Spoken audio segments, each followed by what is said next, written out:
football fans, and welcome to Los Lomas High School and tonight's Battle of the Creek between the Northgate Broncos and the Los Lomas Knights. Dan Wall along with Clay Callum. And Clay, it's great to have you back on the sidelines. You've been in semi-retirement for a few years. Yes, indeed, and it is good to be back, absolutely. It's good to be back for the Battle of the Creek. There's nothing like a high school rivalry game for good football. You go through the Antioch, Pittsburgh, San Ramon, Monte Vista, Acalanes, Campolino. Anytime there's a rivalry game, stands are packed, people are excited, the teams are excited. This is going to be a physical game. These two teams want to hit each other. They probably like to hurt each other, truth be told. And after last night's game, the pro game, the debut in the NFL, there was a lot of hurting there last night. Let's hope it doesn't get that physical tonight. These two teams, a little bit different than when we started broadcasting these games. Los Lomas was the power. They made the playoffs. They won some North Coast Section championships. Northgate was always the scrappy little underdog from down the street. It's kind of changed. Northgate's the playoff team now. Los Lomas coming back from a 1-9 season. Absolutely, and I think one of the big differences is Northgate finally got a field. They got a home field with lights, and that was a couple years ago, but it takes time to build a program, and they've done that. They've done a nice job. Northgate's a real solid football team, 45 kids on the roster. Los Lomas, 28. They got to rebuild. The Mikhail Nathan's, his first year here, I think he's got him on the right track. I do too. Should be a great game. We'll be back with all the action after this timeout.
Dump my used motor oil and filters into the lake and no one will be able to stop me.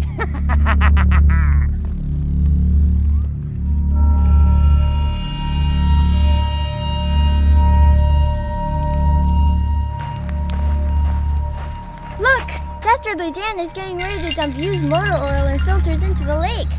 Oh no! We need to get Mr. Fuddlehead to stop him!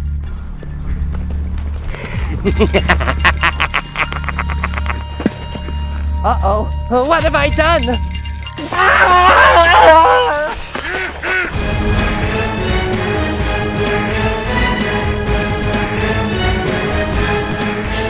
Look! He created a monster with this slimy pollution! Quick! Call Mr. Funnelhead to save the day! Mr. Funnelhead, come quick! Dastardly Dan is being chased around the lake by a slimy monster. Oh no, not again! I'm on my way! Help me, Mr. Funnelhead! This monster is sliming me! Why should we, Dan? You keep destroying our environment. Yeah, you polluted the lake and now all the duckies and fishies have to live in polluted water. Don't you know we need clean water to live? Yeah, water is life. Keep used motor oil out of our water supply. Oil busters, recycle that slimy monster.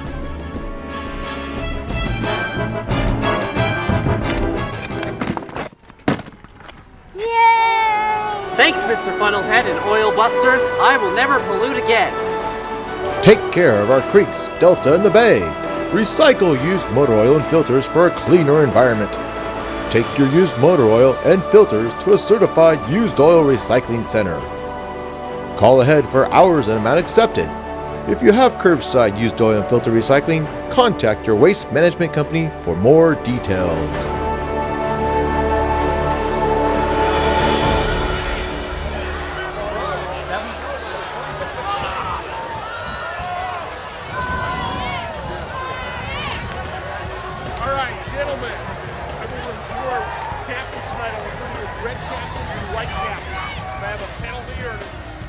explain to you. I'll call for a white.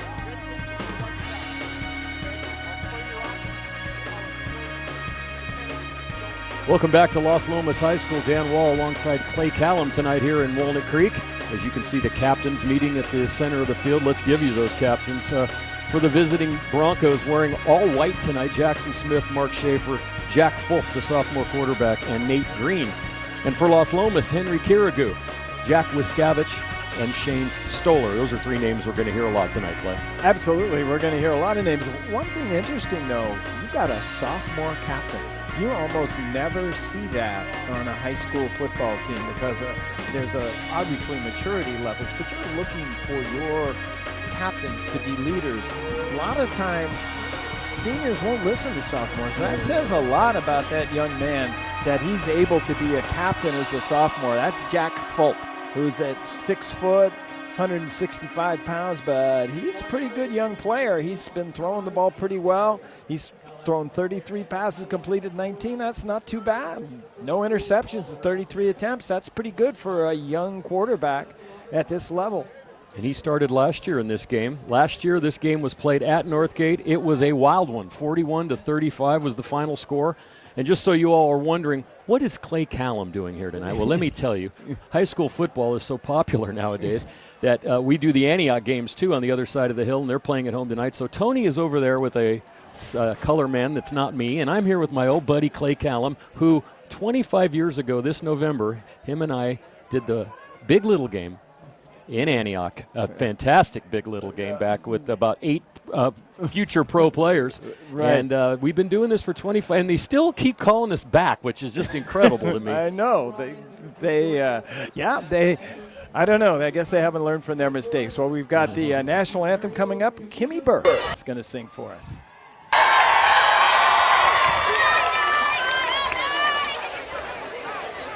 Oh, say, can you see by the dawn's early light what so proudly we hailed at the twilight's last gleaming, whose broad stripes and bright stars through the perilous fight o'er the ramparts we watched were so gallantly streaming, and the rocket's red glare, the bombs bursting in air, gave proof through the night that our flag was still there. Oh, say does that star-spangled banner yet wave o'er the land of the free and the home of the brave? Very nice singing, and of course the Northgate's fans are very active. They like to make a lot of noise. You should see them at a basketball game. Oh, yeah. I've seen many of them in my years, and the Los Lomas is doing a blackout tonight. They're all in black, and on the back of the church it says, "We are knights." Black as night. Get that? I like that. Yeah, there you go. We've got it all going on here.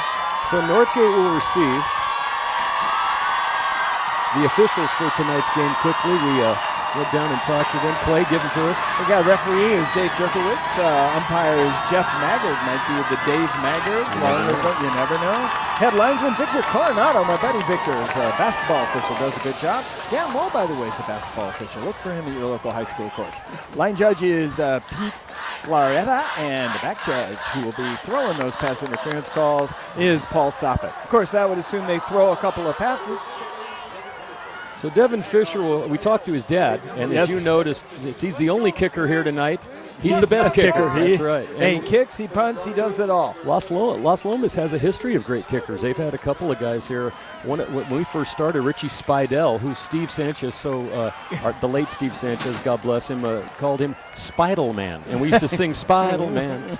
We'll try to come up with something for Mr. Fisher. Back deep, Jackson Smith and number 23, Chris Mosier, as we get ready for the annual Battle of the Creek. Northgate in all white, and you can see Los Lomas there in all red. And the sun's just setting. The weather's really nice. Don't have a lot of wind. It hasn't been real hot today, so it's a perfect night for football. A little pooch kick. And something you'll notice, Clay, the special teams have changed in high school football. We'll talk about that a little later. Here's the Northgate starters. Jack Fulp, the quarterback. Jackson Smith and Thomas Wheelock are the running backs. They come out usually in a spread. If they do, Ryan Clackley. Semisi Saluni. Oh, boy, there's one that's going to tongue-tie us for the rest of it. You got it, Dave. And I'm Dan, by the way. And DeMarco Ventura. Nathan Green, Calvin Smith, David Mackey, Zach Campbell, and Nicholas Escobar across the front line for the Northgate Broncos. 1-1 on the season, winning their opening game against Rodriguez 31-0, losing last week at home to Windsor 7-0. And we'll talk a little bit more about that game, but we got the old double wing. Yeah, they come out double wing. And this is Smith up the middle and a nice run for about 8. Here's the Los Lomas defense for you across the front line. Jack Wiskavich, Jack Killeran, Shane Stoller, and Blake Thorpe. The linebackers are Cole Lippick, Josh Wood, and Enzo Gravino. Corners are Yanni. This is a good one for you, too. Polizos. Boy, that's going to get me. Matt Schuler, Henry Kirigu, and Ephraim Porter, the remaining defensive backfield. Here's a little double wing trickery going on. What's really interesting, both these coaches have a real strong background in the double wing. Khalil Nathans, the new Los Lomas coach, used to be a double wing guy, and so did Ben Ballard, the Northgate coach, when he was down in Southern California. And we just saw Mike Ivankovich, who's the assistant here at Los Lomas, and he ran it at Ignacio where Russ Nathans played. Here's a handoff. Oh, and a nice hit that time. The handoff was to number 32 for Northgate, Christian Wonder, and number 34, Shane Stoller, who's playing in the middle linebacker slot at times and also will play defensive end right there at the line of scrimmage for what will amount to no gain after they got a first down. And it's not surprising they're in this double wing. What Ben Ballard told me is that they don't have the size to play smash mouth, but I think they're bigger than Los Lomas, so they may feel that they can just pound the ball inside and wear Los Lomas down. As we mentioned in the open, Los Lomas only has 28 players. Northgate's got a lot of guys playing one way, and that can be a big advantage in the second half. Jackson Smith for one. Stoller was there again with the tackle. So here's a situation if they stay with this, and of course we remember Ignacio used to throw one pass a game, and it was always a touchdown pass. Hot potato football, speaking of Steve Sanchez. Yes, the hot potato pitch. In the pocket, Fulp. Now will pass, chased and knocked down. Nice defensive play that time by number 52, Cole Lippert, who came in and influenced that play. It's incomplete, and it's going to cause a fourth down. But in football, no longer, Clay, is fourth down mean we're going to punt. And especially if you can't punt. You might as well go for it. But, because Northgate has not converted a conversion this year that I could discern, but though I do believe if they have 31 points, they had to get 3 of them. But they don't show a kicker on their roster, and they don't show a punter on 4th down and 9 from just about midfield. So doesn't look like they're real confident in their kicking game. Double reverse. Yeah, they run a reverse, and this is going to be big yardage for Jackson Smith. Smith has a first down, makes a cutback, and he's knocked down at the 30-yard line on the far sideline. And as I noted, Clay, they weren't going to punt. They're going for it, and they get a nice gain that time, 22 yards and a first down. Yeah, that's a big play, and it looked like it was Brendan Royer over there who knocked him down, and he came up limping a little bit. And boy, Los Lomas really can't afford to have too many kids get dinged up because they're just not very deep. First down from the 30, Smith on the right side. Good blocking out in front. He gets about 7 on first down. So they're running the ball very effectively out of this double wing to start the game. And they're just giving the ball to Jackson Smith. He's bigger than anybody on Los Lomas. And as they once asked O.J. Simpson after he carried the ball 35 times if it was hard, he says, the ball's not that heavy. That's why we hired Clay Callan, folks, to come back with those witticisms. Yes, indeed, those very old jokes. But if you're young enough, you never heard them, so they work. That's true. 2nd and 3. This time, receiver is open down inside the 10. That was a nice catch that time. I think it's Wonder. Christian Wonder made the catch. Carrigu was there on defense, but that time just looked like Wonder was bigger. Right. He went up and made that play. Well, you can't defend the perfect pass. And that throw was right there. It was up in the air. And again, we're talking about a size disparity. As you look out there on the field, every guy in white is taller than every guy in whatever color that is. We're going to call it burgundy. Okay. And here's Smith, and he's in for a touchdown. We could call it a touchdown, too. Right off the bat, a nice drive. Bang, bang, boom, boom, right down the field. We don't have Dave Jackson tonight, but we're going to go with about a 65-yard drive after that pooch kick kickoff, mostly with Jackson Smith on the run. He had the big 4th down conversion. Right. 2 more plays after that, they score a touchdown on a 5-yard run, and we are right now at 6-0. And not surprisingly, they're going for 2. Yeah, that counter off of the... Yeah. They've been running Jackson Smith up, just pounding the ball with Jackson Smith. So all of a sudden you pop the counter. I think that was Chris Moser on the carry. And if you're Las Lomas, you have to respect the fact that Smith has just been torching you. So then all of a sudden they fake it to Smith. You really don't have much of a choice at that point. And see, as we mentioned in the opening, for those of you that are new to the broadcast, following along for the first time, Las Lomas under Doug Longero, going all the way back to 1999 when we started covering games on this side of the hill, they were a dominant team. They had a number of Division I players, Division I quarterbacks. They won 3 North Coast Section championships. They, as a matter of fact, Clay, have won at least 5 games every year that I can go back and research in the records. Wow. And last year they fell off the map at 1-9, cost the coach his job. That's why we have Mikhail Nathans in here, and he's the new coach, originally from Ignacio Valley, and has coached around at some of the schools. And now Northgate, you look at them, they look bigger, they look faster, they look stronger, and for some reason they're getting it's their cycle, it's their time. Yeah, and it really is a game of cycles.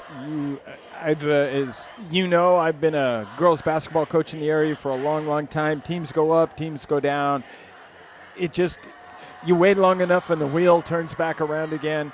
Of course, Mikhail Nathans would like to have it turn pretty quick, get Las Lomas back on the winning track. Wheelock kicks for Northgate. It's taken and dropped by one of the up men who comes up with the ball and is tackled at the 28-yard line. That's one of the linemen there.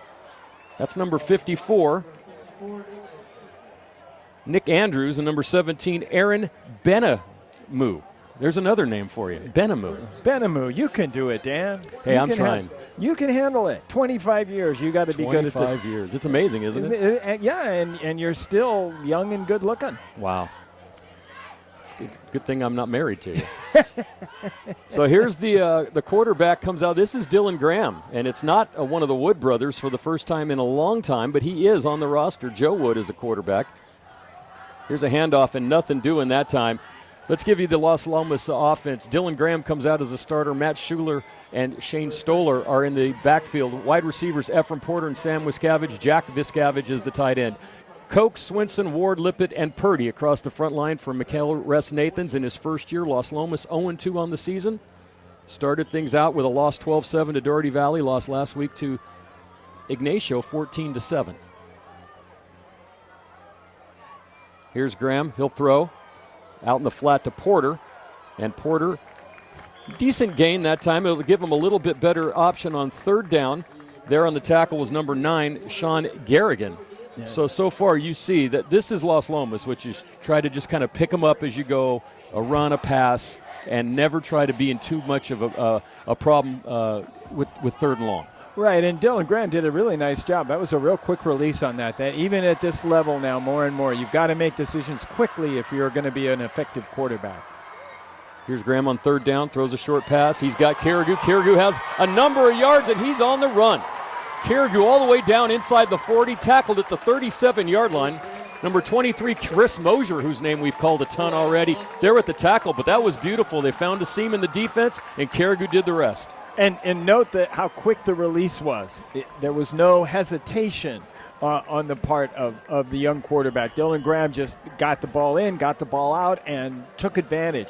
And that's what Las Lomas is going to need to do. They cannot overpower the bigger, stronger Northgate defense.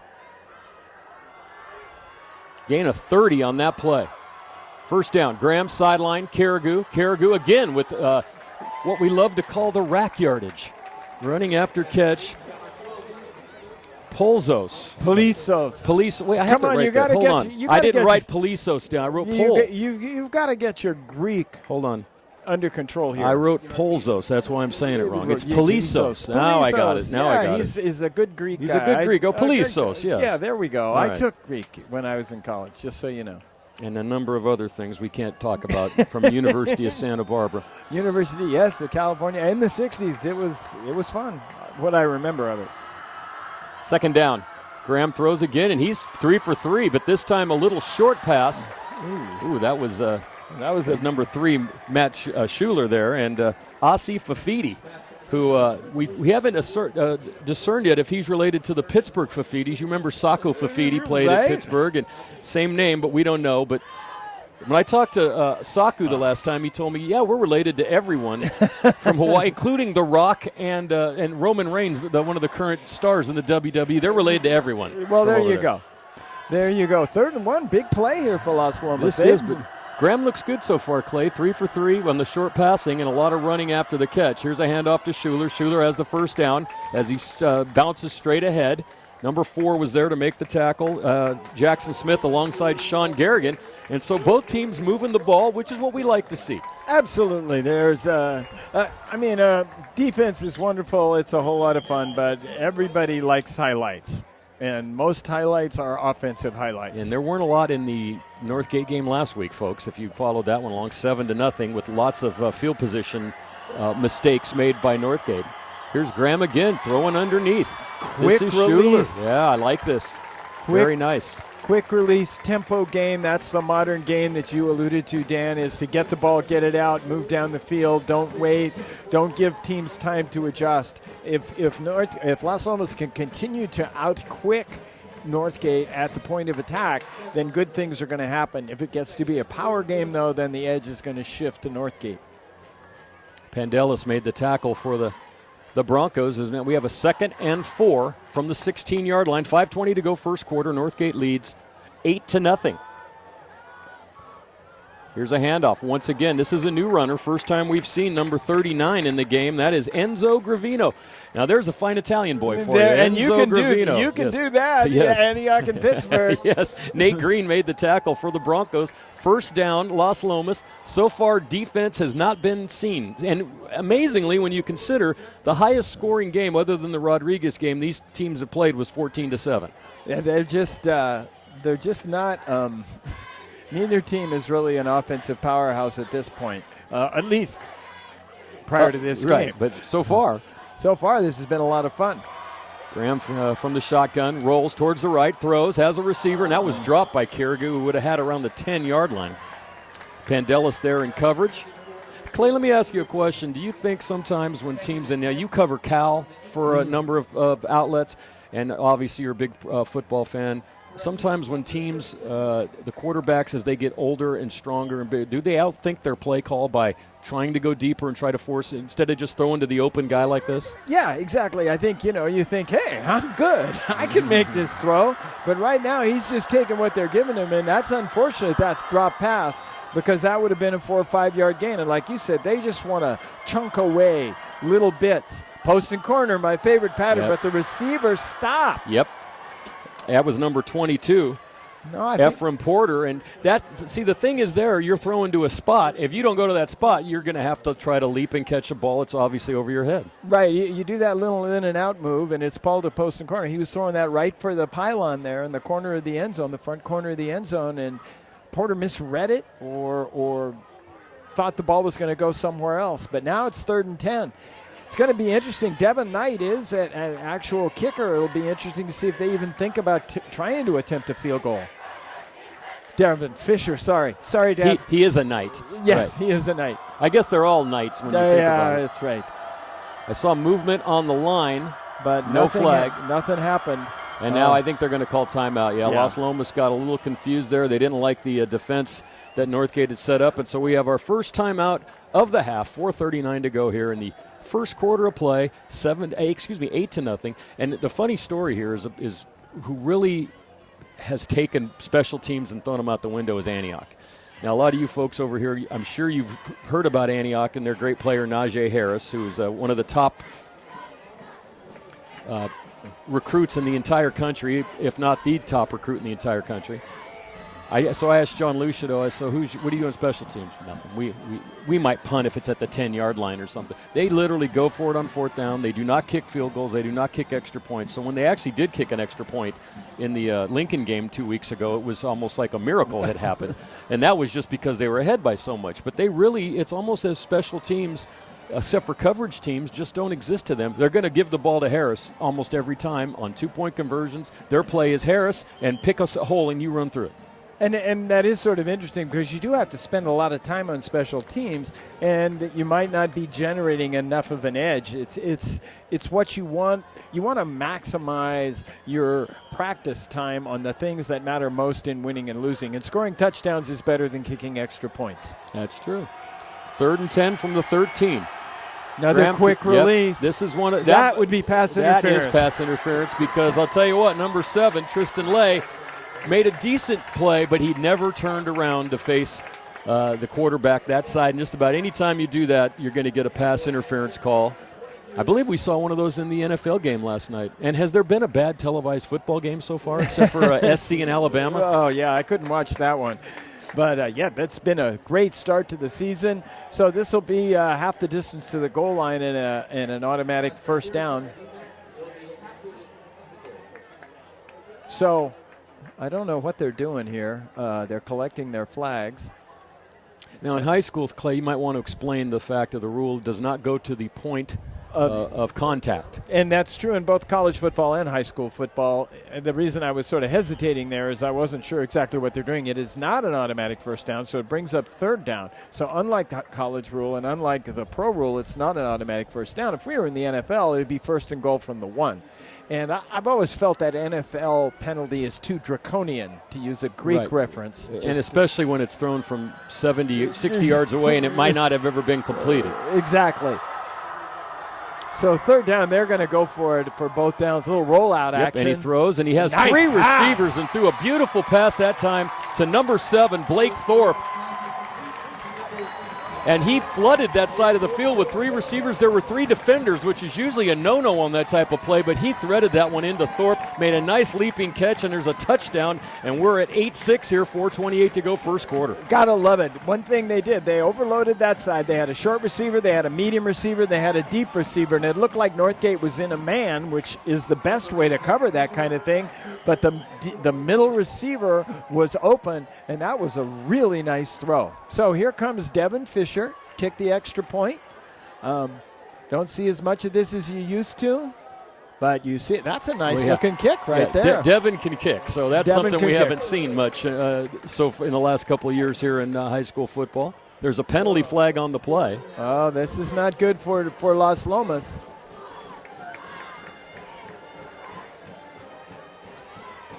The Los Lomas, the Knights are running off the field, so I think it's going to be it's illegal procedure. No, it's illegal procedure against Los Lomas.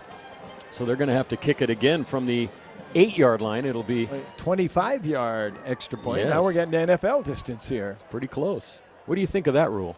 Oh, I like it. At least gives you a glimmer that it might be missed. Right.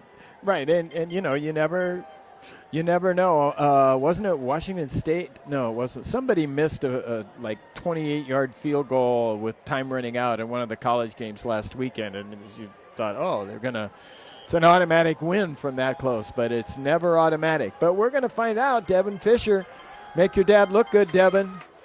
And he did. Bingo. 8-7. Northgate here, 4:28 to go. Dan Wall and Clay Callum alongside our great Walnut Creek television crew. Absolutely. Ron Carter, a veteran who was there 25 years ago with us. He was indeed. And Matt Bolander, who's been with us for 17 years. We salute Ron and Matt, and Matt's son is down on the sideline helping Dad tonight.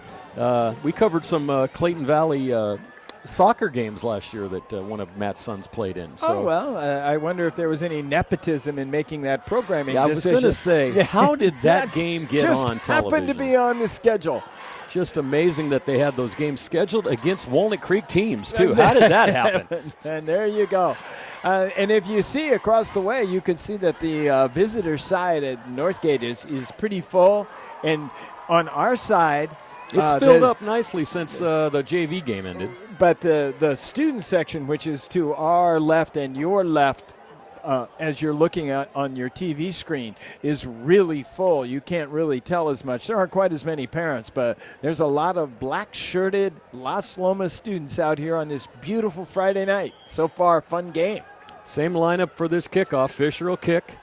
Smith and Mosier deep for Northgate. And it's, this is like Groundhog Day. There's the same pooch kick, although this time it goes a little farther, and they're going to let it bounce out of bounds, and that's going to be a penalty. And I believe the possession is at the 35-yard line, perhaps even the 40 in high school. Well, I'll tell you, I don't know if the coaches were real happy with that decision because that ball bounced in bounds. And if it bounces the other direction, then all of a sudden it's a live ball. Yeah, that's one of those. I made a great decision, Coach, this time. Yeah. If you can predict which way the football is going to bounce, then you've got a career for you. Yeah. So let's see what Northgate does with this possession. They were very successful in the double wing, and it looks like they're going to remain in that tight, packed position here as they do get the ball from the 35-yard line. First down. If it works, not much reason to change it.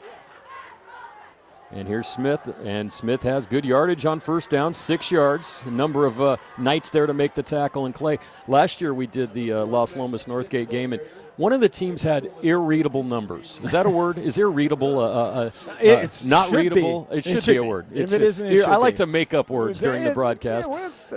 Tonight we can read the numbers on the jerseys, which is always a big help when you're doing a high school football game. Yeah, Second and 4. Here's that counter play. So it seems like Smith runs to the right behind the right side of the line, and Mosier runs the counters back towards the left side of the line. It's sort of like a boxer. I'm going to throw the same punch 5 times in a row, and then I'm going to hit you with the other hand. And that's what the double wing always did. You'd run it, you'd gain a few yards, and then what the heck did they just do? Right. The guy who'd been blocking down on the safety every play all of a sudden ran down the field. Whoops, I'm guessing it's Third number and 4 3, and there's the Smith ball. again, and Bye-bye. Smith is gone. Forget about it, folks. No one's going to catch him. It's going to be a 57-yard run for a touchdown, and so far the double wing is working very well for the Northgate Broncos. Yes, I've got to go back to what Ben Ballard told me. He said, we don't have the guys to play smash mouth football. Well, maybe they don't have the guys to play smash mouth football against Miramani or Campolindo, but they've got the guys to play smash mouth football against an undersized Las Lomas team.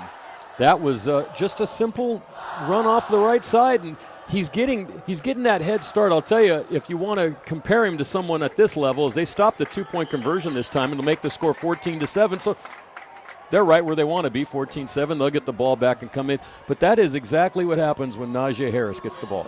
If he gets past the line of scrimmage, forget about it. He's gone. You have to tackle him with multiple players, and you have to hit him early. And it looks like Smith at this level of competition, because obviously Antioch is playing with the major programs now, the De La Salles of the world. But this is about a level down from that, I would say, competition-wise, but still very, very good football. But so at this level, he's running the same sort of way that you see Najee run out in Antioch. Absolutely. And one of the, I think it was McHale was talking to the officials. My guess is he's complaining about holding, which is always sort of the default complaint of any coach when his defense isn't doing well. But as people say, you could probably call holding on any play. And I remember officiating football, which I did just for a couple of years. It was great. You throw the flag for holding, and what's the guy going to do? Call you Tuesday after he looks at the films? I mean, well, the thing is like you said, too, and I think it's really used at all levels of officiating. Of course, I officiate basketball and softball. You kind of have to manage the game. If the guy holds on the backside and he's not within 15 yards of the guy running already down the field, you might let that one go. If the holding is on the player that is the closest to make the tackle, you have to make the call. And there aren't as many officials as there are in the NFL, and they're not getting quite as much money. Here's Wheelock's kick. This time it's taken by Carrigu, and Carrigu, he gets hammered by number 20. There's our boy, Samisi Saluni. And he saluted. He did. Wow. That was like, yes, sir, I would like you to meet me. Yes. Right here on the 32-yard line. That was a collision. But how come every time we 33-yard line. We see a hit like that at a higher level, it seems like the helmets always come together, and here they don't? Yeah, I don't know. I feel high school size athletes are made for football. When you get too big and too fast and too strong, then the force of the collisions becomes too great for the bones. That's a great point. So here's Las Lomas, their second possession, trailing by 7 late in the first quarter. Graham's the quarterback. Looking again, throws short again. And that time he's up and over the head of number 17, Brendan Royer. And it was a little tougher situation for him there because the linebackers and the defense sort of stepped up and took his first look, and had to reset a little bit, didn't get all the way on the follow-through, and the ball sailed high on him. If Northgate wants to take away that quick pass, that rhythm that he was in the first series. So if they can make Graham sort of hesitate and start to think, all of a sudden those passes are going to be a little bit off, just like that one. Second down. Same formation. This time Royer is in motion. Graham, and that's knocked down by the man-child, number 99, Asif Afidi. And you talk about things that have happened 25 years in football. 25 years ago, Samoans, Pacific Islanders, Hawaiians were not the force in football they are now. But there are some programs, Utah, BYU, it looks like they're all from Tahiti and they all can play football. They can all play. And they're usually big and they usually have long hair. And they're strong, yes, and they like contact. Yes, they do. And it's really interesting. Who knows what that comes from, but I don't like to do stereotypes, but I think most people involved in football would agree that that's one that sort of fits the reality. That's true. Third down and 10. Graham, this is one of the probably longest passing situations he's faced so far. It goes to the near sideline. That was down. Tristan Lay was right there on the hit. Thorpe was thinking about the first down, and he really just should have been thinking about catching the ball. 4th and 10 from your own 33, and you have a guy who's an actual kicker. I would think you'd want to punt the ball here. But they don't look like they're going to, unless they're going to try the long They count. might shift into this. Yeah, they're going to do – this might be a pooch kick. Yes, it is. Cal did this with Jared Goff. And you just do this little pooch kick. It's really difficult, and sometimes you step back and you throw out of that. The defense thinks, oh, here comes the pooch, and now he's going to throw. And I think that's another thing that we're seeing at the high school level. That's exactly how Antioch, and I only use them as a reference because that's the team I see the most, that's what they do. They hardly ever line up in what would you consider a normal special teams formation. Mm-hmm. They do that when they punt. They hardly ever go for field goals or for PATs, and it's just different. And there was a time when we were doing this back in the 90s when every team seemed to have a great kicker. I remember Antioch had a kid who kicked a 50-yard field goal. Well, Antioch had 2 kids that went to D1 schools. Eric Johnson went to Stanford. So, and Campolindo had the kicker for Cal for several years. That time they run Jackson Smith back to the left side, away from the strong side of the line, and he gains 20 yards and a first down, and then knocks one of the Las Lomas guys out of bounds. So that worked well on all accounts for Northgate.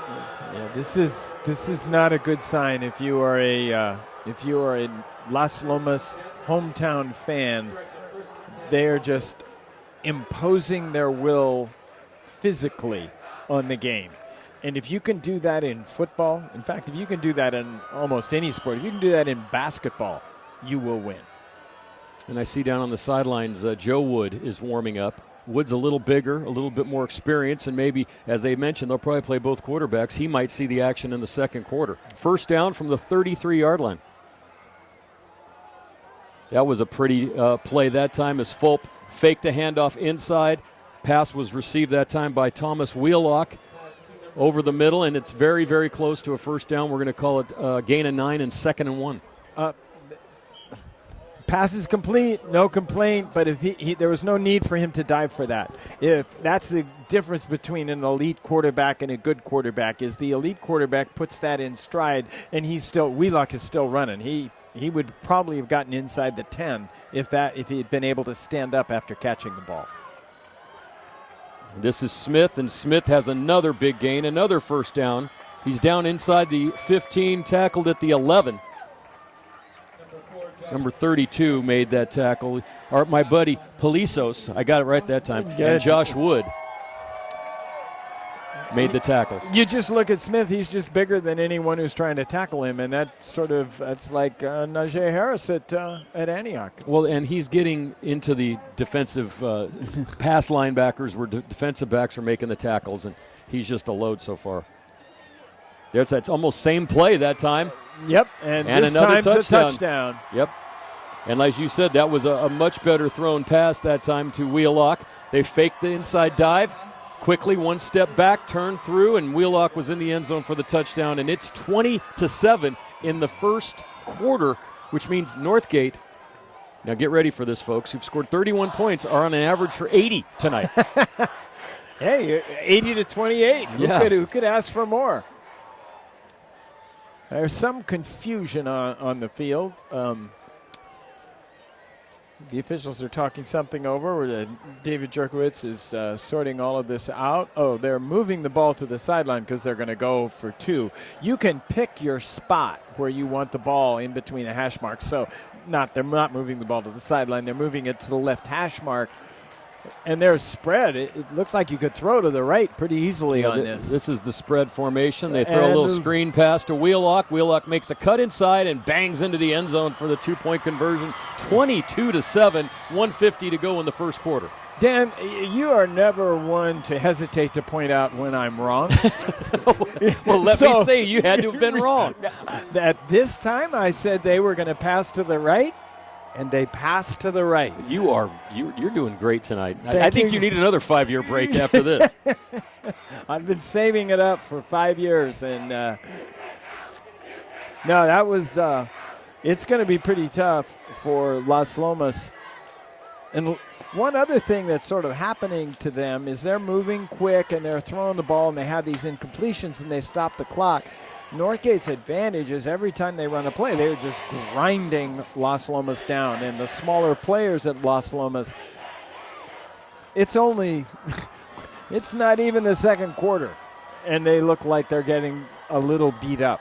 And you have to, as you look ahead, and we'll talk about this more throughout the game, though, one thing we need to talk about on this broadcast is the change in the leagues this year. Oh, yes. Is Northgate is in what would be considered the A2 version of the DAL, which is now called. So they took away the Diablo Foothill and the Diablo Valley, and they made it the Diablo with the Valley and the Foothill sections. Right. So if you're not confused now, just keep watching, and you will be. and you're going to be confused in every sport because that's how they're doing it. And in basketball, they're not even playing teams from the other division. Like a lot of times when you have this 12-team league, you play cross-schedule. Yeah, you'd play like 2 against yours and 1 against them. You just play your own. Then what is it even good for then? Right. Why are there 2 leagues? We don't know the answers to these vexing questions. Vexing, there's a word for you. Hey, I got you draconian already tonight. I'll see what else I can come up with. Thank you. First down from the 30.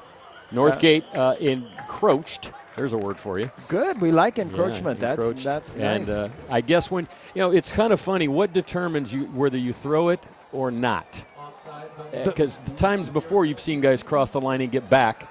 That time the line, is there a box? There is a neutral zone of 1 yard. And you can go into the neutral zone and come out and you're okay. But if you cross that 1 yard, then you have broken the line of scrimmage, and you have indeed encroached. And it's going to be 1st and 5. And as we had reported, number 15 is in the game. Joe Wood, his brothers Adam and Ben, preceded him here as the starting quarterback at Las Lomas. And there's a few more Woods coming up. As we always say here, the most valuable player at Las Lomas, Mrs. Wood. You never get out of the woods when you're at Las Lomas. There you go. And Wood is a little bit bigger, a little bit stronger thrower. Nice throw. And he threw a nice sideline pass that time to number 22. That was Ephraim Porter on the defense, number 53. David Maki. And so a little bit different look. A little bit different look this time as we take another look at it, Clay. You can see Wood in the pocket making a nice pass out to the sideline. Yeah, and the ball came out of his hand pretty quickly. He wasn't quite as much a rhythm passer, but he got a little more velocity into it, a little more strength into the pass, though Graham throws the ball pretty well, too. It's nice to have two quarterbacks like this. Hey, the 49ers would like to have one like this. What do you mean? You don't go. believe in Blaine Gabbert? I don't know. We'll see. Oh, there's another nice pass. I'll tell you, Los Lomas' passing game has not done much wrong so far. Porter, again, that time a gain of 9. It'll be 2nd and 1. But when they tend to stay in that quick, they basically are locking on one guy, boom, throw the quick pass. They've done very well so far. I don't know that Northgate was prepared for this really quick passing attack, this quick little short strike attack. Be interesting to see right now if Las Lomas tries to run for this first down on 2nd and 1 or stays in the air. There's a handoff, and I don't know if they got there. I do not. They did not get there. 5 years off, I can still tell you, man, they're not there. That was Stoller, I believe, that time. It's going to be 3rd and very short, though. They don't need a lot. But also, how do you run, perhaps, if you use the quarterback in this situation, how do you use him? Ron's got some scores for Antioch, up 20-6. Now, I know you're not watching this game right now, but we still can talk about. And here's an interesting score. Freedom 20, Logan nothing. Wow, that is. James Logan was always a power. They lost last week at Pittsburgh 63-6. They are not enjoying their trips to the East County. No, absolutely not. It goes in cycles. 3rd and 1. And they didn't get there. Nope. That was a handoff to number 17, Brendan Royer. And Royer stops short. It's going to be 4th and 1, and I would assume they're going to go for it, but it will happen after we take a break. End of the first quarter in Walnut Creek. Northgate 22, Las Lomas 7, Battle of the Creek 2016. And we'll stay right here and talk about stuff like this, Clay, like Antioch being up 20-6. Here's another team, San Leandro, always highly thought of, lost to Liberty last week, which is an interesting high school score. Well, and they had beaten Foothill the week before, and Foothill under Matt Sweeney has been a traditional power. Another traditional power well out of our area that hasn't done well is Sarah, coached by Patrick Walsh, who used to play at De La Salle. They've lost their first 2 games. And they're at Pitt tonight. They're at Pitt tonight, and it could be a tough start. Traditionally, the West Catholic Athletic League, of which Sarah is a member, is considered one of the strongest, if not the strongest football league in the greater Bay Area. But that may not be the case this year, especially if Sarah goes in and starts winning over there. There's a lot of power in East County so far. Liberty, Freedom, Antioch, Pittsburgh. So far, amazingly, Clay, I think there's only two or three losses in the BVAL. Antioch's lost, Deer Valley lost, and I believe Heritage or Liberty, one of the 2 lost. Freedom's undefeated. Pittsburgh's undefeated. Antioch played a big team, Milpitas last week, and lost, but still you can see up 20-6 tonight. Liberty beat San Leandro last week. Deer Valley beat Amador last week. I mean, so last week the only team that lost was Antioch in the BVAL. Wow, it's impressive. And again, we've talked about cycles, and the wheel seems to be turning toward East County. They marked that one back. Now it's going to be 4th and a long 1 for the Knights. Here's the handoff. And they run Royer, again. And he is not going to make it. And that is just running right into the strength of the Northgate line, which has not been a successful spot for Las Lomas so far in this game. And they go 3 straight in there, and they come right back out with a first down for Northgate, a defensive stop for the Broncos. There's a saying about repeating the same action and expecting a different result. There really was no reason to believe that you could run the ball up the middle and get a first down. So I'm a little surprised at that choice of play calls, but maybe they're looking at it as though, hey, we're going to need to be able to run the ball at some point if we're going to win this game. And unfortunately, that was not one of the times that they were able to run the ball. And they look so good passing it. Here's a new runner in the game for Northgate. Oh, nice tackle. That's Edge Flores, and he could not get around the edge. Could not get Boy, to the edge. you guys can't make this stuff any easier for us, can you? And Josh Wood was right there. He couldn't get out of the woods. Wow. You know? They're gonna fire us after this game. I know, man. I think they're probably shutting down the microphones right now. Say, we're just going to go to picture only. They can watch it. Second down.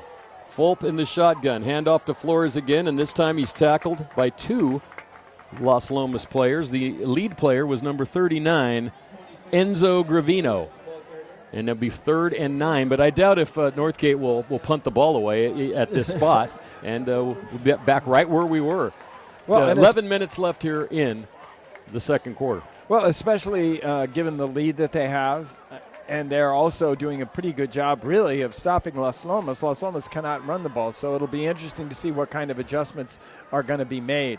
Fumble. I think the ball is on. So look that time as the handoff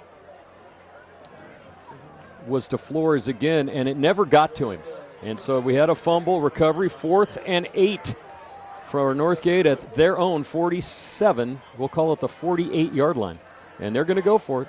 Well, here's the thing. Jackson Smith hasn't carried the ball in this series. So maybe he's resting. Maybe he's due. And no, they reverse. Not going to get it. Nope. They read that one. They got a couple of yards that time, but not enough as Smith, who they probably were targeting, handed off on that quick little reverse inside counter to Porter, and Porter stopped short of a first down. So Los Lomas on that play basically lost about 5 yards, and now they get the ball back relatively quickly. Well, if no one's going to punt, what the heck? What happened to punters? I was just thinking about that because soccer is so huge.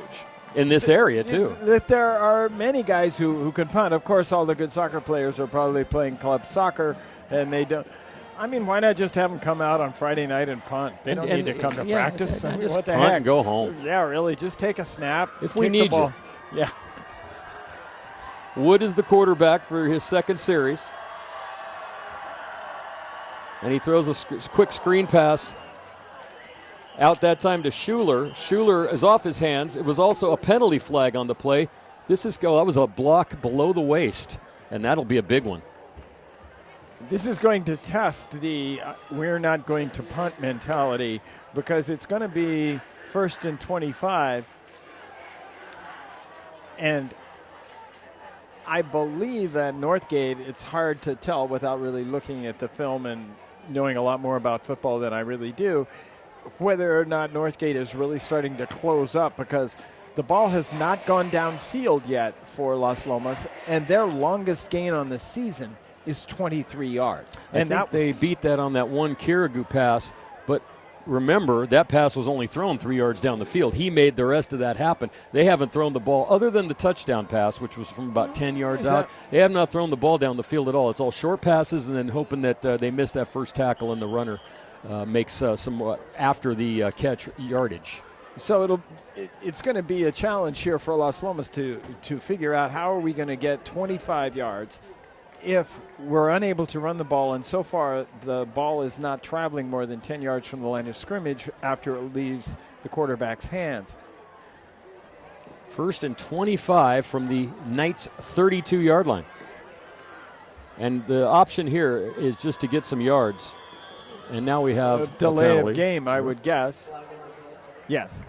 And this has got to drive a coach crazy.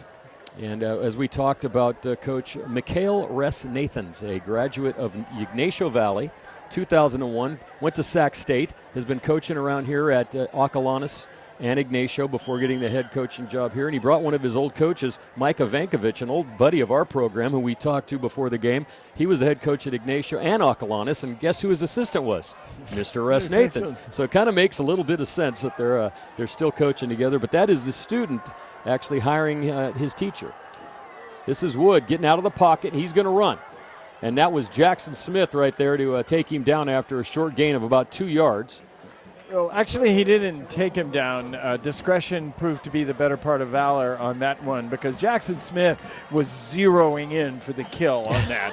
and he had one of those Terminator screens on it. Right, and I think Joe Wood decided, well, Yeah, this is a better. This is I'm a giving good, Jackson the benefit of the doubt. right. This is a couple years. I just realized Joe Wood. There was a great baseball pitcher named Smokey Joe Wood.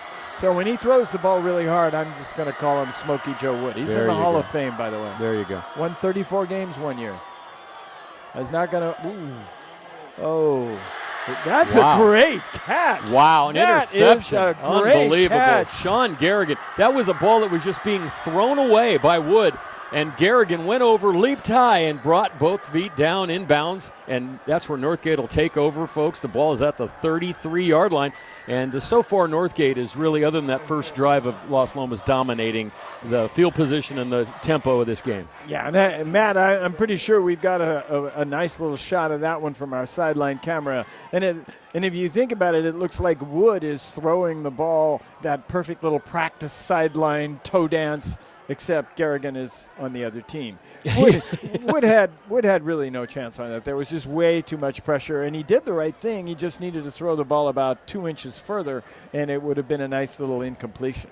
But first down for Northgate, which is really starting to, again, use the phrase, impose its will on this game. 22-7, 8:33 to go in the first half. This is Jackson Smith and a gang of knights. Is there the gang? What is a knight? A posse, a bunch? Posse? A posse of knights. A posse Yeah, might posse of actually knights. I work. like that. A round table of A round table of knights. They were there to make that tackle. And they were around Jackson Smith, but the first guy is almost never bringing him down. The first, and that's what makes it very difficult, because Jackson Smith's a big guy and he has good speed, and when he gets it going like that. there, Yeah. I mean, he after contact, I mean, he was knocked down. I believe that's number, It was Josh Wood who made the tackle after a gain of 5, but he's getting through the initial hole. He's beating the next guy, and it's always either a linebacker or a corner or safety that's making the tackle on him. And he's dragging that guy. Yeah. So he's picking up a bunch of extra yards. It's 3rd and 1, and there's no need to get fancy here. And they're not gonna. They've got 11 guys inside the box. Double reverse. Well, they ran that reverse play again as they handed off to Flores, and then Flores handed off to Smith on the inside. Great double wing play. The one thing they don't do out of the double wing, though, that we used to, the old hot potato pitch. Right. And why we called it that is because the quarterback would take the ball and pitch it almost immediately like he was holding a hot potato, and it couldn't hand it because it was so hot. He'd just throw it to his back. Then he'd go out and block, so you'd have 10 guys blocking in that formation. They're using a little bit more blocking scheme-wise, but not quarterback handoff-wise. Well, just look how many guys are close, how close everybody is to the ball. Well, look, there was a good out block that time to get Flores out and into the flat, and another nice gain. It'd be about 6 yards this time. And they're starting to use other backs. They're starting to run other people into the game. It's just power football. We're in the age of the spread, and right now Northgate is playing throwback football.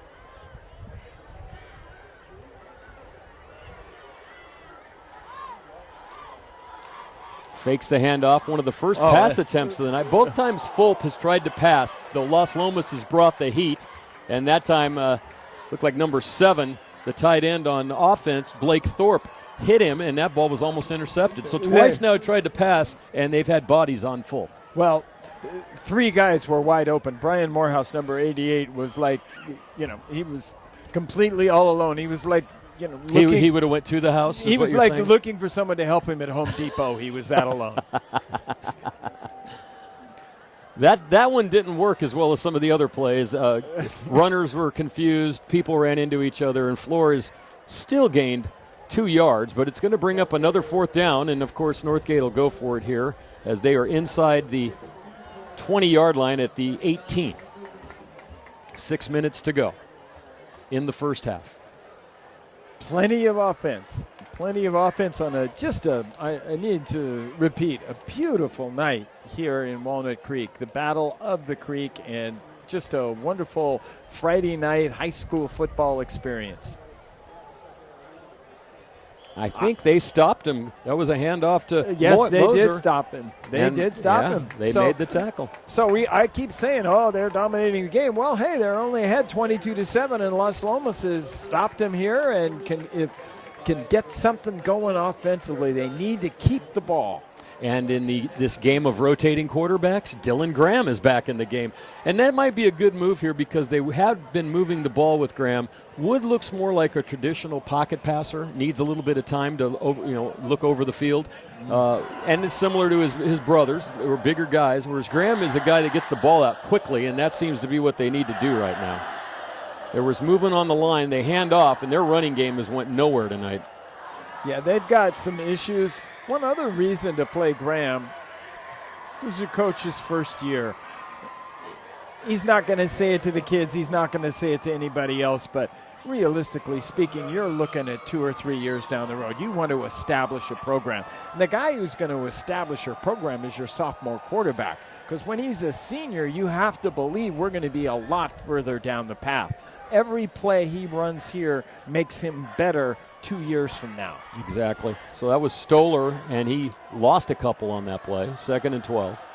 Quick pass in the flat, and a nice play that time. Number 17, Brendan Royer, and Jackson Smith, who I don't think it would be a stretch at this point to say has been the player of the game so far, Clay, made the tackle. And I was told by Coach Ballard that he is a force on both sides of the ball. He wasn't lying. Yes, he definitely qualifies as a force. They list him at 6'3", 210.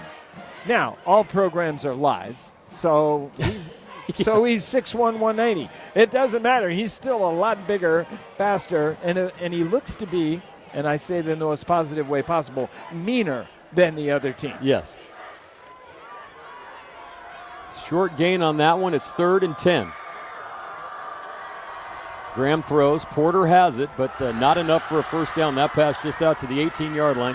And, of course, that's that play you always wonder about, Clay. It's when it's first down, it's second down, fine. When it's 3rd and 10, you need to get 10 yards. 4th and 5, we ain't going to do it.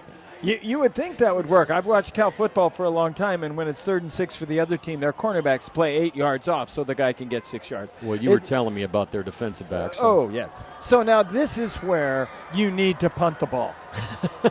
It's 4th and 6. And I think they're going to. 19-yard line. I think they're going to. They just lined up like that, and here's Graham to kick, and that pit is either blocked or the worst kick in the last 20 years. I don't know what that was there.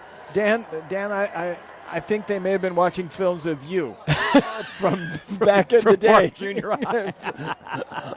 Because that one, actually, that looked more like your slider.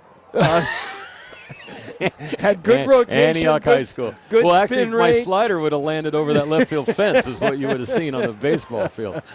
That was not pretty, folks. And at some point you have to say we're going to quit messing around with this. Are we or aren't we? You just put the punter back there and kick the ball. Yeah, it is called football. There's a reason for that name, obscure as it may be. Again, look how many people are close to the ball. And Smith, this time, if he can get away from that last tackler made a great play and saved a touchdown. Schuler. Yep, it was Schuler. But Jackson Smith is just running wild here tonight, folks. He has got to be well over 100 yards. Unfortunately, we don't have our stat guy tonight. But where is Dave Jackson when we need him? He's doing stats in Antioch, unbelievably. Oh, who cares about Antioch? We're at the Battle of the Creek. That's right. All the old guys are here, and he's older than both of us. Combined, I think. I think he was at the first Battle of the Creek in 1812. I have no idea what this is. That was a bad pitch as Mosier was Jackson running. Smith is limping off the field. Oh, that's not good. He must have got a block or hit somebody. This could change the game. He is limping off the field. But he's holding his hand. It might be his right arm. He might have dislocated his shoulder. He's really, and not surprisingly, a bevy. There's another word for you. Bevy. A bevy of coaches and trainers are accompanying him to the bench to see how he is. Because if he is not in this game, the tide could turn. He's been the man. It'll become more of a time management game than a strictly attack type of game. We have a timeout, Los Lomas. 2:40 to go in the half, 22-7. But the thing we're going to have to watch here is Clay pointed out Jackson Smith, who's been the star so far tonight for Northgate, on the sideline. Now, what do you do here, Clay? Second down and long. Do you try to throw again, or are you just going to keep it on the ground? It's been their bread and butter tonight. Their passing game has not done hardly anything.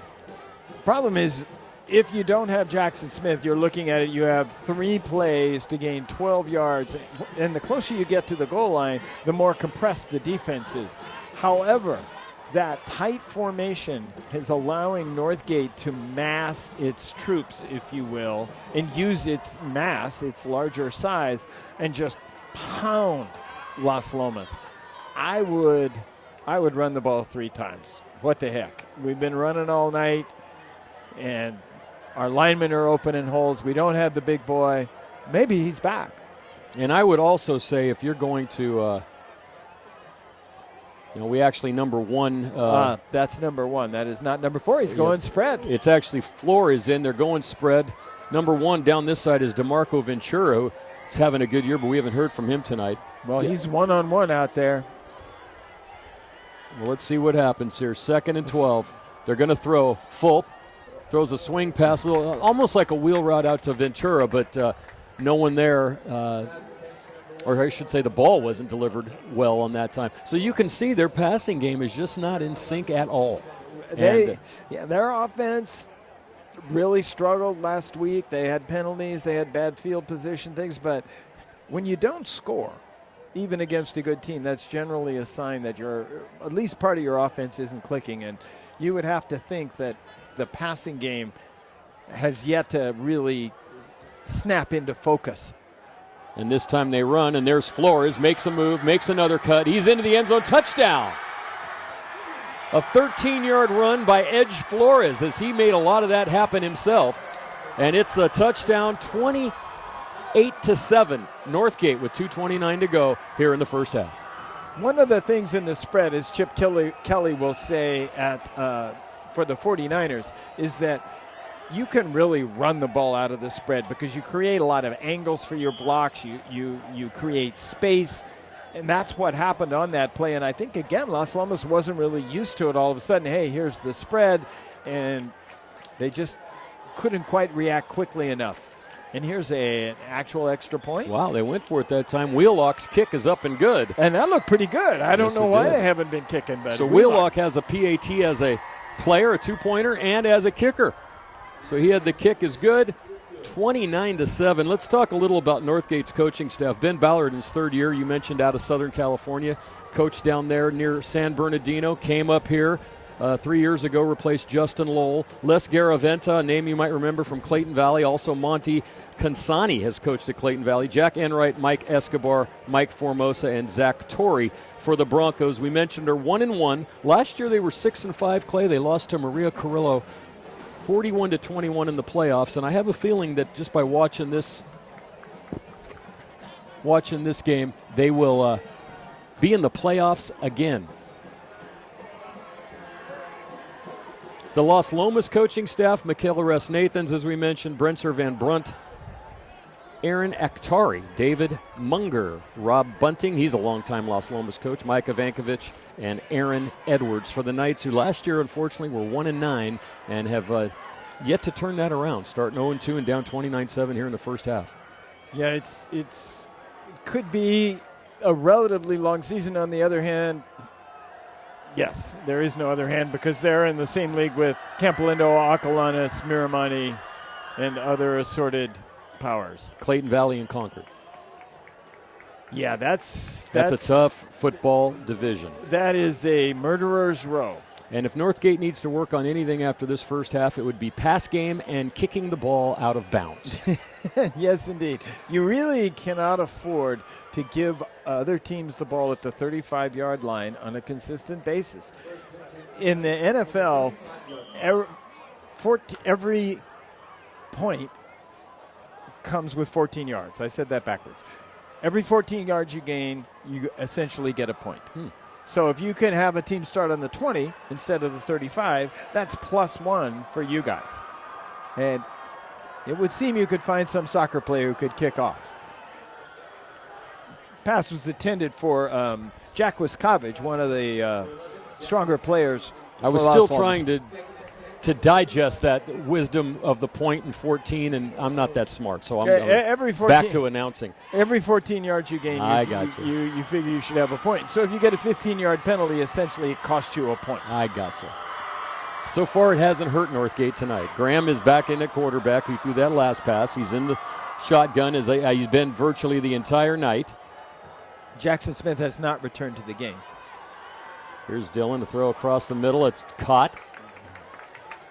That was Gravini, it looks like. Well, they had a number, it looked like number 62, except he's not on the roster. And you know, the unknown roster player is what we used to call him. We used to have that over in Antioch. Ferris Anthony used to purposely leave a player off our roster just to mess with us. So we catch that all the time. And guys would change uniforms because they thought they were being cool, and then they never got any. Well, then they tell you, oh, by the way, that the quarterback has a different number on. Well, thanks, guys. Yeah. 3rd and 4. Yeah, I bet they don't do that to ESPN. Wow. Yeah.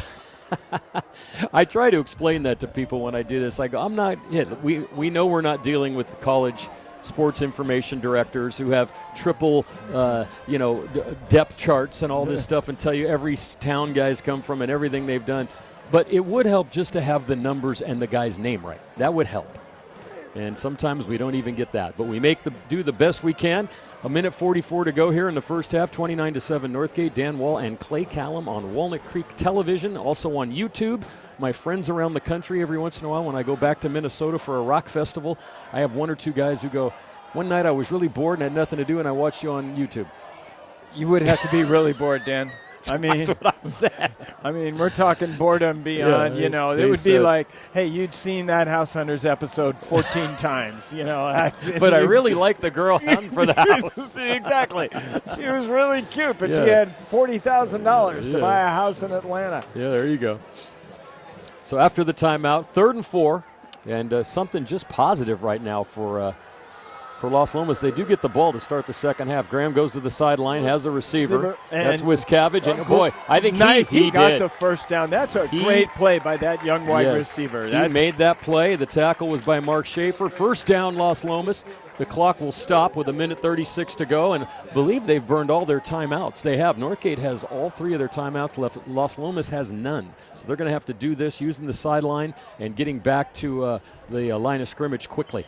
Well, you have a young team. You're doing certain things. You're not worried about timeouts and clock management. You're worrying about playing the game properly. So I don't feel it's 29-7. It wouldn't make much difference if they had those timeouts. Graham forced out of the pocket. He's going to run. This is trouble. Yeah, he's got a couple of yards, though, but he's being tracked down that time by number 52. 62. It is 62. To the mystery man. It is the mystery man because I was looking at 52. Or 62, and guess what? There isn't a 52 or a 62 on the roster. So it doesn't matter. He's made a couple nice plays, though, whoever he is. The mystery man. Yes, indeed. This was your chance for glory. They got to watch the clock here. And these birds are having a great time. They've been flying around all the entire game, right over the field. Like Candlestick. And the Oakland Coliseum. Graham. Sideline pass this time. Get out of bounds. Yes, that was number 22. Porter. And Porter has a first down at the 44-yard line. 50 seconds to go, but the clock will stop in Los Lomas. They still have a shot, but they're going to have to do it they're going to have to run. And they're going to have to throw the ball down the field. Throw it down the field and be smart about it. One reason, that, of course, that they are not throwing ball down the field is that they don't have a lot of time. The number 99, Ase Fafita, is bigger than 3 of the Los Lomas linemen put together, and they just really cannot keep him from doing what he wants. Oh, nice play. Oh, wow. A slant pattern inside to Thorpe. Thorpe was open. He dropped the ball, but there was a late hit, and you're going to have a personal foul. Move this up 15 yards. That's a bad call. We don't have instant replay. So could be good. Blake Thorpe went over the middle. Looked like to me he short-armed the ball to avoid getting hit. And at that point, Well, that's I mean, if the always- guy's trying to get out of the way, how Right, can you right. call a penalty on the defender when the guy is trying to avoid getting hit? Well, I always say that on any hit in any football game, that's a tough call because how do you stop your angle if a guy bends down and puts his helmet right where you were originally aiming for his ribs? How is that your fault? You can't, as fast as these guys are nowadays, you can't do that. But, you know, the concussion thing has changed the way football is played and officiated, Clay. So. Well, one thing Mikhail mentioned is one of the reasons he feels he only has 28 kids on varsity is that a lot of potential football players don't play anymore. And that has been documented in local newspapers and on the internet as well. So Northgate calls timeout after that penalty. It'll be at the 29-yard line with 47 seconds to go. 29-7 Northgate, but Las Lomas is potentially, this is a big drive for them. If they score, they get the ball. So this is that old 2-for-1 type of a situation here where they can come right back if they can score. And the way Northgate kicks off, God only knows where they're going to start the drive to start the third quarter. Yeah, and that was a good throw. He had a man open. It looked like that Northgate had dropped into 3 deep. The safety was a little deep, and Graham made a nice throw right in that little pocket in front of the safety between the two cornerbacks. Even so, the closer you get to the goal line, the more compressed the defense, the smaller the holes are. Well, at some point you have to think that the running game would work if they just keep throwing. That just that one time you catch them off guard. That's what you're going to have to do, though. You're going to have to pick the right time to catch them off guard. The right time to run? Next week. Yeah, next week. By the way, Alhambra will be here, an old foe in the for Las Lomas, but they're in the other division. We'll talk about that in the second half. Here's Graham, little fake, goes up the sideline, has a wide open receiver, touchdown, Las Lomas! What a play! Holy mackerel! 29 yards. Graham with the fake, Porter with the catch, and right there we got a ball game play. The old out and up. The old out and up. I'm going to come down, and that was a really nice ball fake by Graham. One of the things receivers need to do on that play is turn their head back to the quarterback, makes the cornerback buy into it, straight down the sidelines. Perfect throw. You know, I have to say, I think they need to play Dylan Graham the whole time at quarterback. Well, at least in this game tonight, I think Yes. it's been proven. Yeah, he's looked really good, and that's got to help his confidence. We got kicking in this game. We've got foot in the game of football. 29-14, Fisher, the best kicker on the field tonight. Absolutely, Dad. We remember when the dads come visit us. That's right. Now, if he would have brought donuts, it would have been even better. I mean, we would have said the guy was an NFL prospect. Actually, he is a pretty darn good high school kicker. He has a good foot.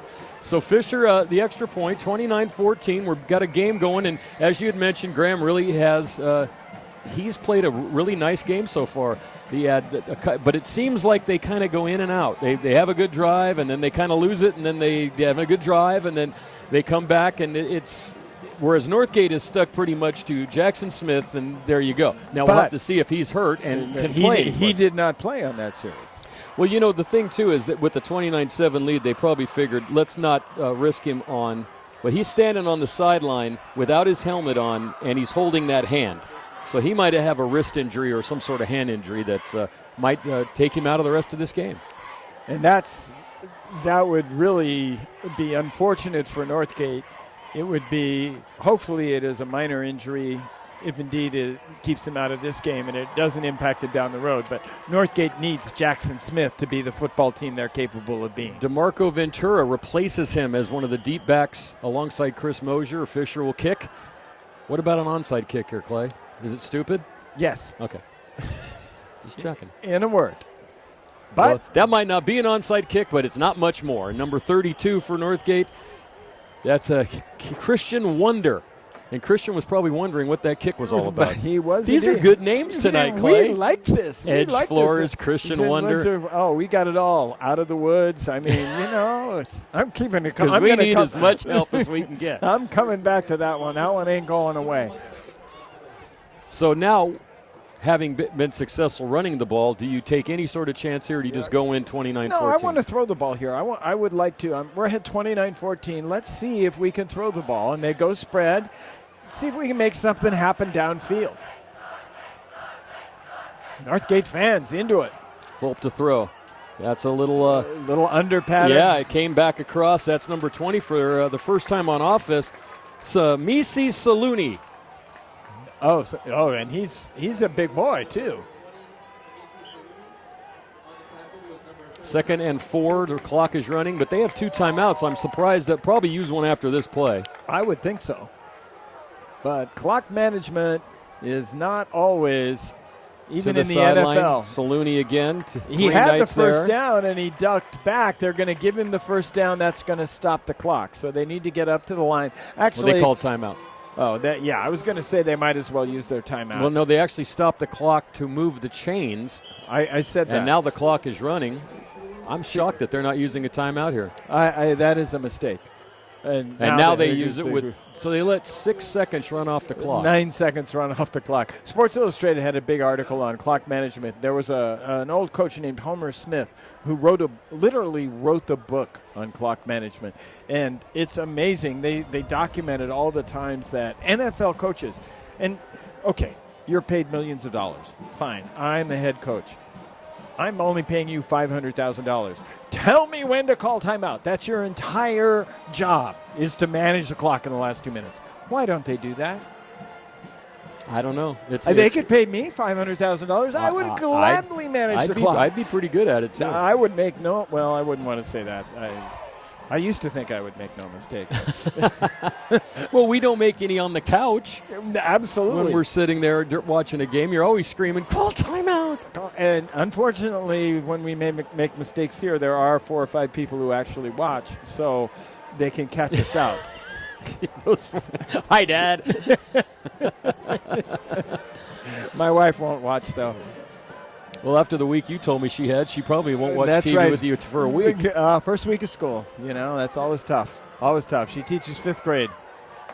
Wow, that is tough. She's a saint. So, and now Northgate just a bit slow back into their formation here, and I know the clock's running on a delay. The whistle, though, has now been blown, and they're set here with 4.6 seconds to go in the first half from the 50-yard, and I mean they are right on the 50-yard line.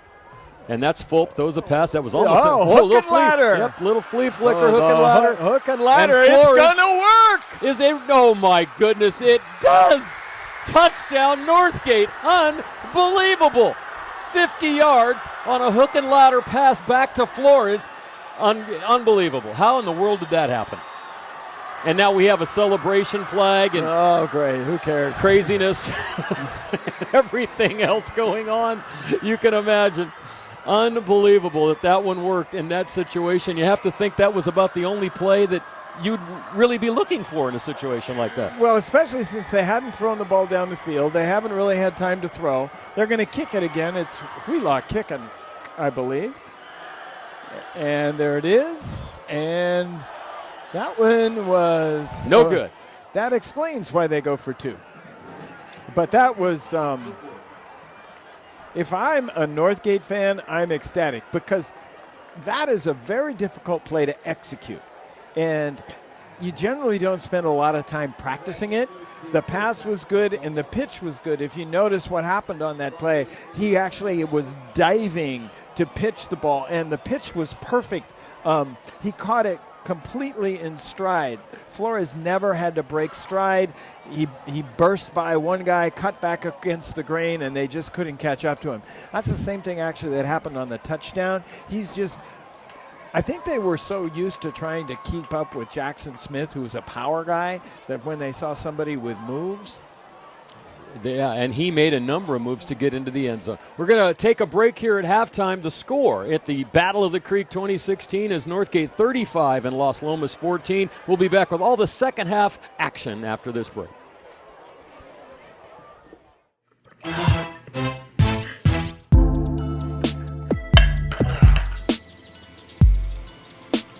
Bro, I don't know. I honestly don't think we should have had Jessica drive. Yeah, bro, Katie's gonna be so fun. It's so worth it right now. I'm really in the movie right now, dude. This is awesome. Oh god, everything's so moving so fast. Stop sign. Hello. I think we're fine. Oh, okay.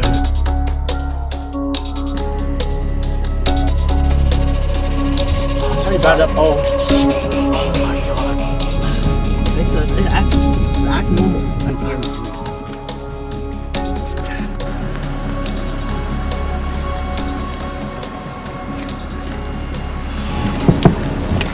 guys doing? Doing pretty good, officer. Good. Hey, the reason I stopped you is you kind of rolled that stop sign back there. Do you have your license registration? Yeah. That one. Is that your license right there? In your hand? Oh, yeah. If I could grab that from you real quick. And Nick, is it? Yeah, Nick. Nick, how much have you had to drink tonight? I haven't had anything to drink. Nothing to drink at all? How about you over there? Did you drink something? Nah, I haven't drinking anything. Because I'm smelling alcohol coming from the car. Is there a reason for that? I haven't had any. Nothing at all? Go ahead and come on out. We'll do some field sobriety tests, and we'll find out where you're at. Okay? Turn right here for me. See where my light is? Right here for me. Look where my light is. All right, yeah. See? Right here. Okay. Go ahead whenever you're ready. All right.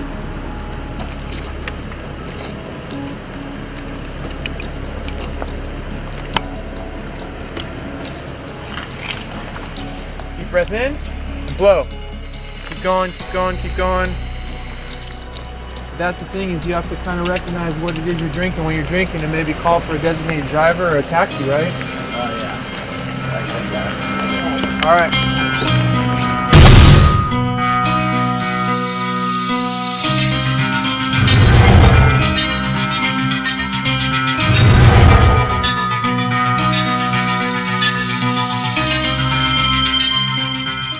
Hey Sam, you almost done with that oil change? Things aren't always as they seem. Take this used oil filter. It looks empty, but even after draining it, it can still contain up to a quarter cup of used motor oil. If discarded into the garbage, used motor oil can contaminate our soil, groundwater, rivers and streams, and eventually our drinking water. It's also illegal to discard used oil filters into the trash.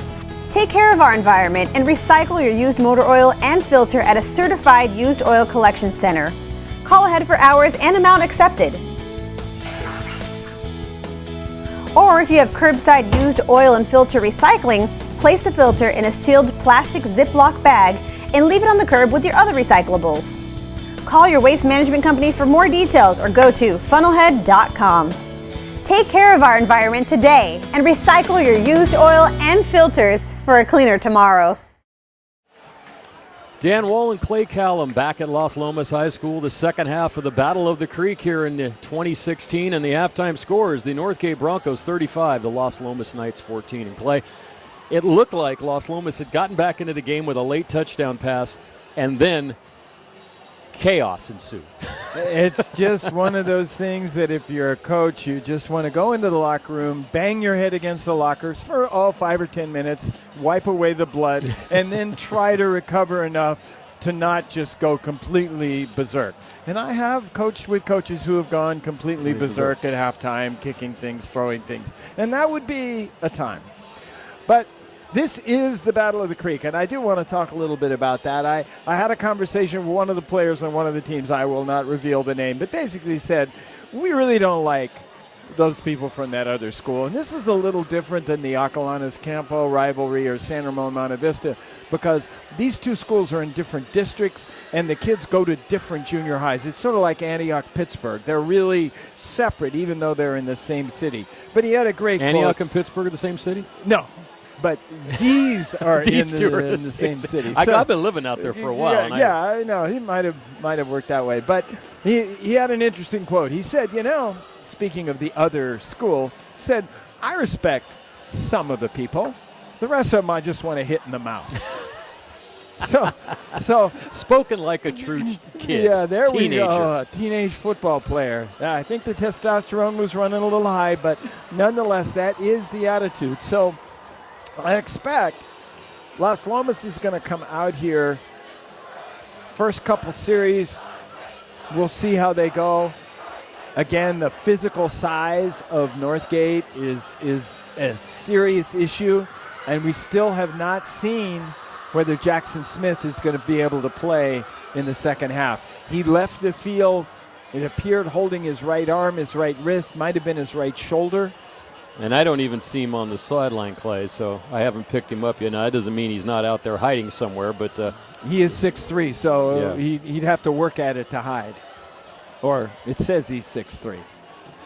I've done many basketball programs in my time, and basically after a while, I just asked the players how tall they wanted to be. I never lied. I'm 6'2", whatever. Well, yeah, sure, works like a charm. And then they'd look at me and go, "You want to play power forward?" Well, this wasn't the 70s. Right. Well, no, I didn't get that sophisticated till the 80s and the 90s. Yeah, I don't see him on the sideline, so we might be playing the second half without Mr. Smith. And that changes the tenor of the game, but not nearly as much as that hook and ladder at the end of the first half. Just a classic draw it up on the dirt in a little football game on the playground. Now let's see where this kick goes, Clay. This one actually stays in the middle of the field, and it's a real kickoff. Yeah, one of the up guys, that's Porter, has the ball. He's got a little lane there. Yeah, he got a little nice run back to the 27.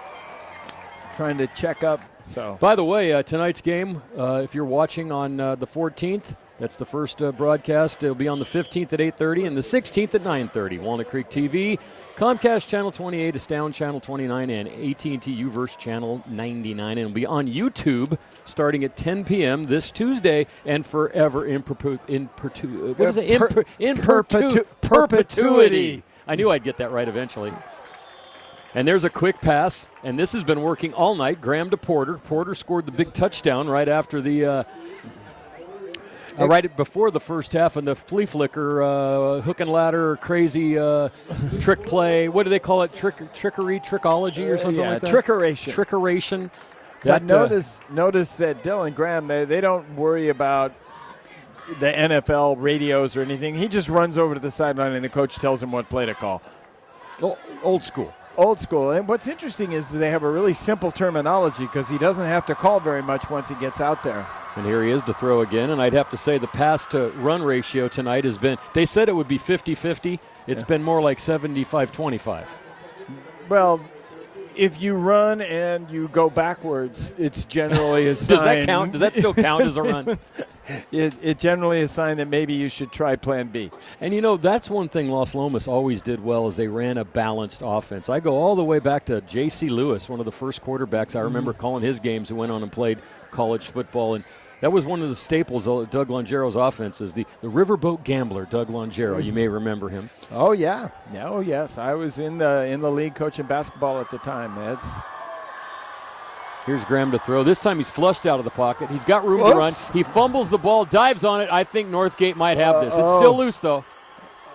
Who ended up with that? And they're still battling for it on the ground. That's the Battle of the Creek right there. Oh, nope. And Northgate came up with it. So Graham at least did a good enough job to get that ball away from that Northgate defender that came in. And Cole LaPelt, I believe, was the one who fought for the ball under there. And, yeah, that's actually sort of embarrassing because he was just running and there was no one near him. And he was trying to switch the ball to his outside hand, I think, on that time.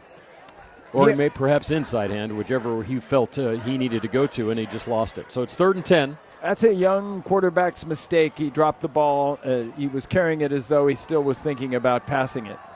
And he's flushed again out of the pocket. Boy, he has a quick release. Far sideline, but this time the receiver, which I believe is Porter, and it is, Porter turned back inside and was tackled after a gain of 6. It's going to be 4th and 4 from the 42-yard line. He has a really quick release. I really like this young man as a quarterback. Dylan Graham on that play, he was flushed out of the pocket. And a lot of guys, when they get flushed out of the pocket, even at the professional level, it'll take them 2 or 3 steps to sort of right themselves and get their shoulders pointing downfield. He took 2 steps. His shoulders were pointing downfield. He released the ball, and it was right on target. That's a tremendously valuable asset for a quarterback, especially a sophomore quarterback. 4th and 4 here early in the 3rd quarter. And a bad snap from center. Graham picks it up, throws into a crowd. It was intended for Porter, broken up by number 12, Jackson Pandelis. And over on downs, Northgate gets the ball back here with 9:41 to go, 3rd quarter. It's very difficult to make any kind of a pass when you have to reach for the ball. This is a real timing passing offense. Graham has to get the ball in his hands and has to get it out. And if he's got to reach, if he has to pick the ball up off the ground, there's almost no chance of a reception. So we do not see Jackson Smith. Oh, No, we do not. No, they're in the spread with Edge Flores behind Fulp here on first down from the 43. Hand off to Flores, straight up the middle. Might have been a horse collar. A horse collar and or a face mask, but no flags on the play and a gain of 2. So that's interesting. No Jackson Smith, and all of a sudden now they're playing the spread. And so now they have 4 wide receivers. One of Ryan Clackley is out there. Trips to this side, as you can see. Near side, yeah, and they hand off again, and Flores is tackled by number 56, the big man Jeremiah Purdy makes the tackle after another short gain, so it's going to be 3rd and 8. Could we say that was a Purdy play? Purdy, not Pretty. Oh, this isn't Tweety Bird. Oh, sorry. I just got a little confused there. Fulp to throw.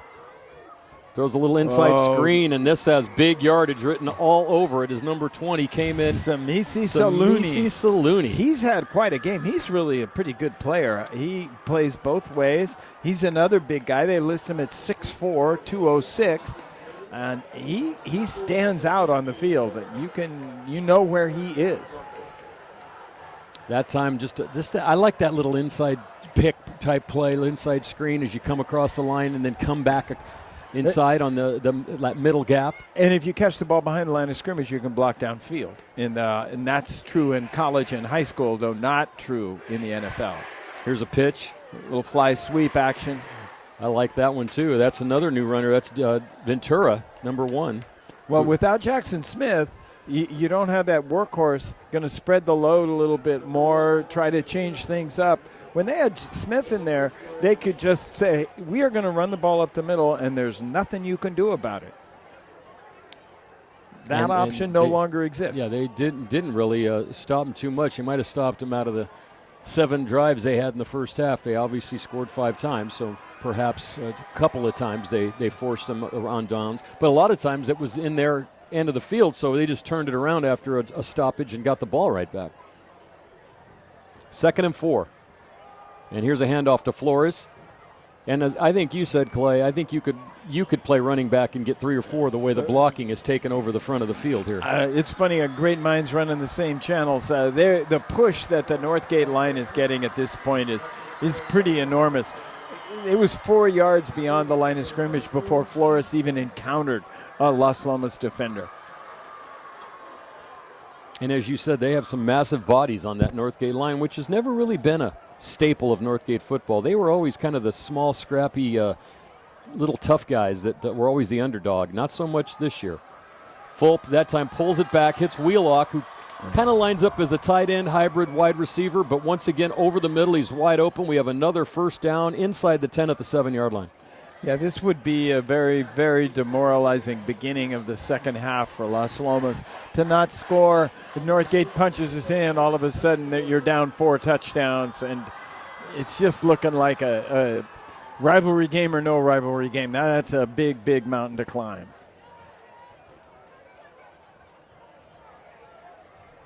They actually got a first down on the previous play, so this will be 2nd and 3. And this is Flores. No, actually Flores, Fulp kept it. Great fake. And slipped several tackles.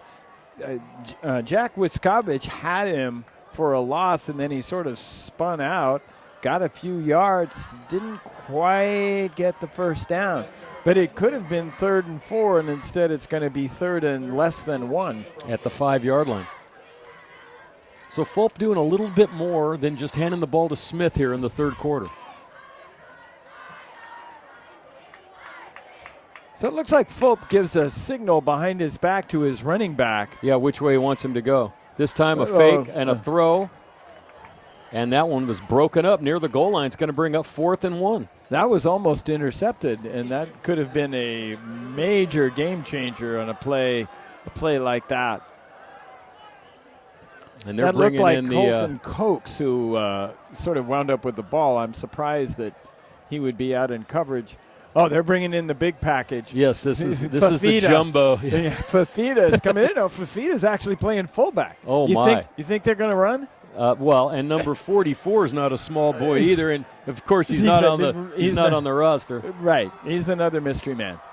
Yeah, this is power football. And they bobbled a snap. And Flores is going to be tackled for a loss, and Las Lomas is going to get the ball back. But you know, this game is in a roundabout way kind of like what happened to Northgate last week. Even though they're making some mistakes and not scoring every time they have the ball, they're not giving Las Lomas very good field position to start these drives. Now, they got to go 90 yards down by 21. Right, and boy, that was that's one of the frustrating things. Again, as a coach, you got this package, you got this special play. We're going to run this. You've practiced this play 100 times. You know it's going to work, and then the snap is bad. And on the Las Lomas sideline, Josh Wood is now holding one of his arms and looks to be injured, and he'll be checked out. So we have first down on the 9-yard line, actually. That's where it's spotted. Graham in a quarterback. And Graham, it looks to throw. Gets that out and up again. Yep, and this time it was intended for Wiscavage. Mosier was running down there. That was Sam Wiscavage, a wide receiver. His brother is more of the tight end. Mosier was not fooled. He knew right away what was happening. There was a little two-man pattern there that was a little confusing on that side of the field because you wound up with two receivers roughly in the same deep area. My guess is that was a broken pattern one way or another. There only should have been one receiver in that area. And the best thing that Graham could do there is basically just overthrow it and make sure no one catches it, especially someone in white. Exactly. 2nd and 10. Graham to throw again, this time a short pass, and that was intended for Kirigu, and it kind of flew by his helmet, and that was almost picked off as well. So keeping with the tradition, so to speak, of this game, this is the challenge. This is the series we're not doing so well because they did move the ball fairly decently last time, and then they ran into they stumble. And now in this one, they haven't really done anything. But is it the field position? Does it? I don't think it was the field position. I think they busted two patterns in a row. I think Kirigu was the target, but he was not looking for the ball. And it's really hard to catch it if you're not watching it. That's a great point. You know, that's why I get the big bucks. I'm telling you, I can't believe we went over budget for this. You know, every once in a while, you just have to spend. Yeah, and we have. And this one comes out to the sideline. Throw. But Wiscavage had not had enough time. Now we have a fight going on or some sort of little brouhaha at the line of scrimmage, a flag. And we'll see how this works out. If it's on Las Lomas, that means that we're going to have the punt come from inside the 5-yard line. Well, of course, Dan, as you say, no one ever punts anymore. Here you better. I would think so, but let's see who we got this. It may be one of these offsetting penalties, you guys are all jerks, flags. Yes, that'd be a great one. Don't you wish the refs could say what they want to? Really? We have fouls on both teams. Everyone acted like a moron. 2nd down. And now Las Lomas is clapping like it's against Northgate. And we don't know what's going on, but luckily neither did the officials. It's on Northgate. Whoa, that's a big play, really. That's 15 yards, and a first down, changes field position. There's still 18 minutes to go in the game, which is a lot of time. You would feel a little more confident that Las Lomas could come back if they had shown a quick strike potential that Northgate has shown. Northgate's shown the ability to pull off a big play, which is not something that we've seen yet really from Las Lomas. They had that one long touchdown pass, that out and up, but that was about it. So after the penalty, it'll be a first down from the 25-yard line.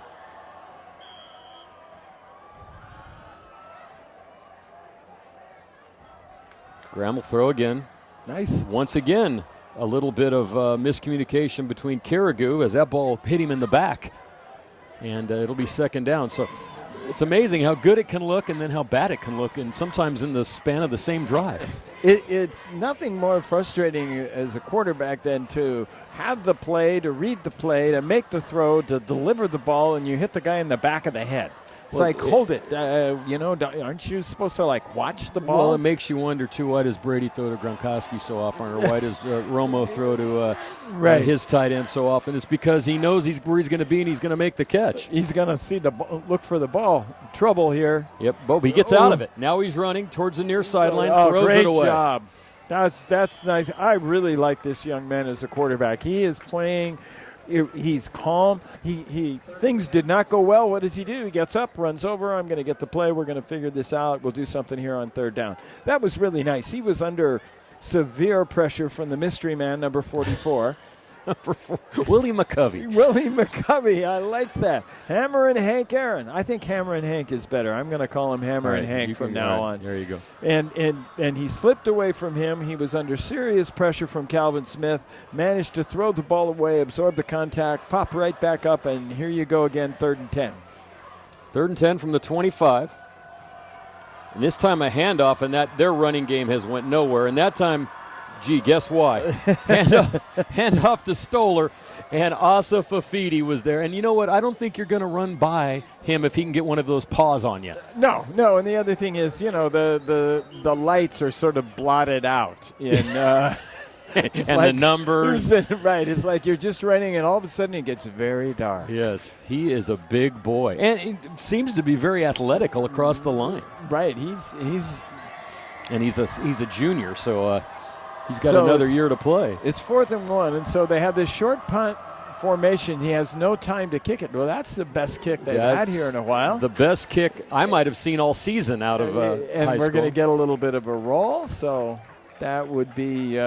So we're talking 31-yard kick, no return. Wow. 4:29 to go, third quarter, 35-14. Northgate, and Northgate has yet to put they're hammering on the coffin, but they haven't closed it all the way yet. Yes. That's exactly right.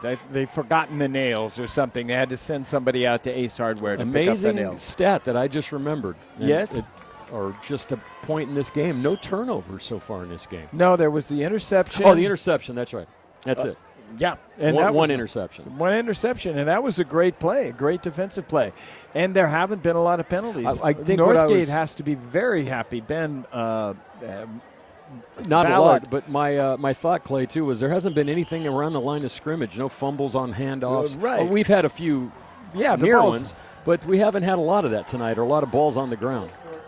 And, of course, just as I said, Northgate hasn't had many penalties. They pick up a false start after the personal foul. So, okay. I'd have bet money on that. Yeah, sorry, Ben. But they have not had a lot of penalties to speak of. There's been a few, but this has been a pretty decently played, as far as that goes, football game. Well, it is the 3rd game of the season, and right now you're starting to settle in.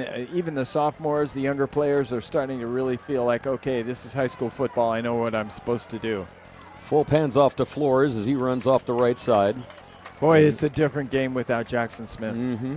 This is probably a little bit, well, it just goes to show you when you have a great player. This is probably what Antioch would be dealing with if they didn't have Najee Harris. Yeah. I mean, if a guy's that good that he can take the game over by himself, especially in what is probably the best team game going as far as you really need your team, this is a good example of it. Yep, and the other thing, too, is they abandoned the double wing as soon as he got hurt, and they've gone spread the whole time, and they have not been nearly as effective in the spread as they were when they had 11 guys within 2 yards of the ball. That time, though, Fulp has a receiver. That looks like Flores got to the edge again. Edge Flores, aptly named. Aptly named. A very nice turn of phrase. 26-yard gain. And he down. wears number 26. Unbelievable. How can you go off the edge and wear 26 and gain 26? You can't make this stuff up. No, you can't. You might want to, but you really can't.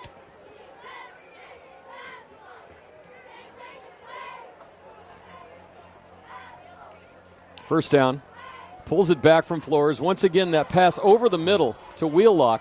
And that time it was a little high and almost intercepted that time by number 17, Brendan Royer. Fulp is a solid quarterback. He is not an exceptionally accurate passer. And I think if there was one thing that would help the Northgate offense is if Graham was their quarterback? If Graham was their quarterback, that would help too. If it was just a little tighter on the target. That was a very good throw right there. That time it was, and that's Ventura. That allowed Ventura, because Ventura caught the ball in a position where he could run as soon as he caught it, and that makes all the difference in the world. And instead of having to adjust your body and stop to catch the ball. So that kind of accuracy, I think, is what Ben Ballard is looking for and what Northgate will need as the season progresses. Well, what I was thinking, too, is as you were talking about, they're both sophomores. So in 2 years, right back here, when they're seniors and they're playing in this game, we'll see how well they've developed and where they are in their career path. Yes. Yeah, it is really interesting to watch young quarterbacks develop because they improve dramatically.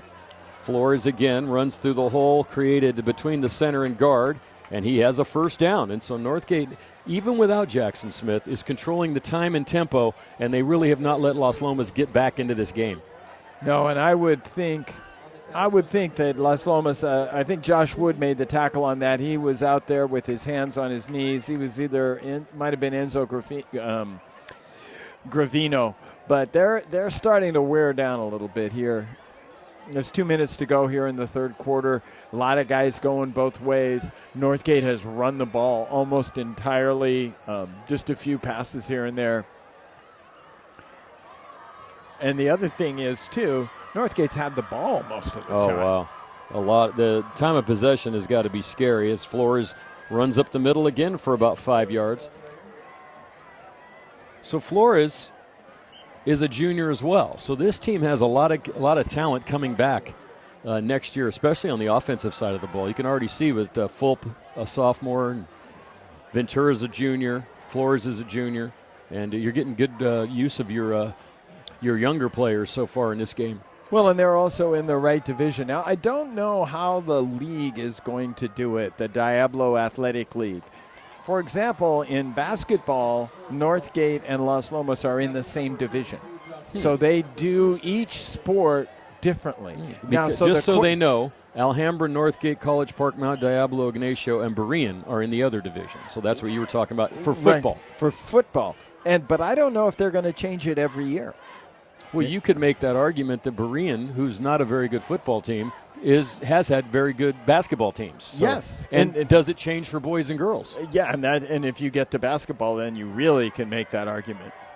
Fulp throws.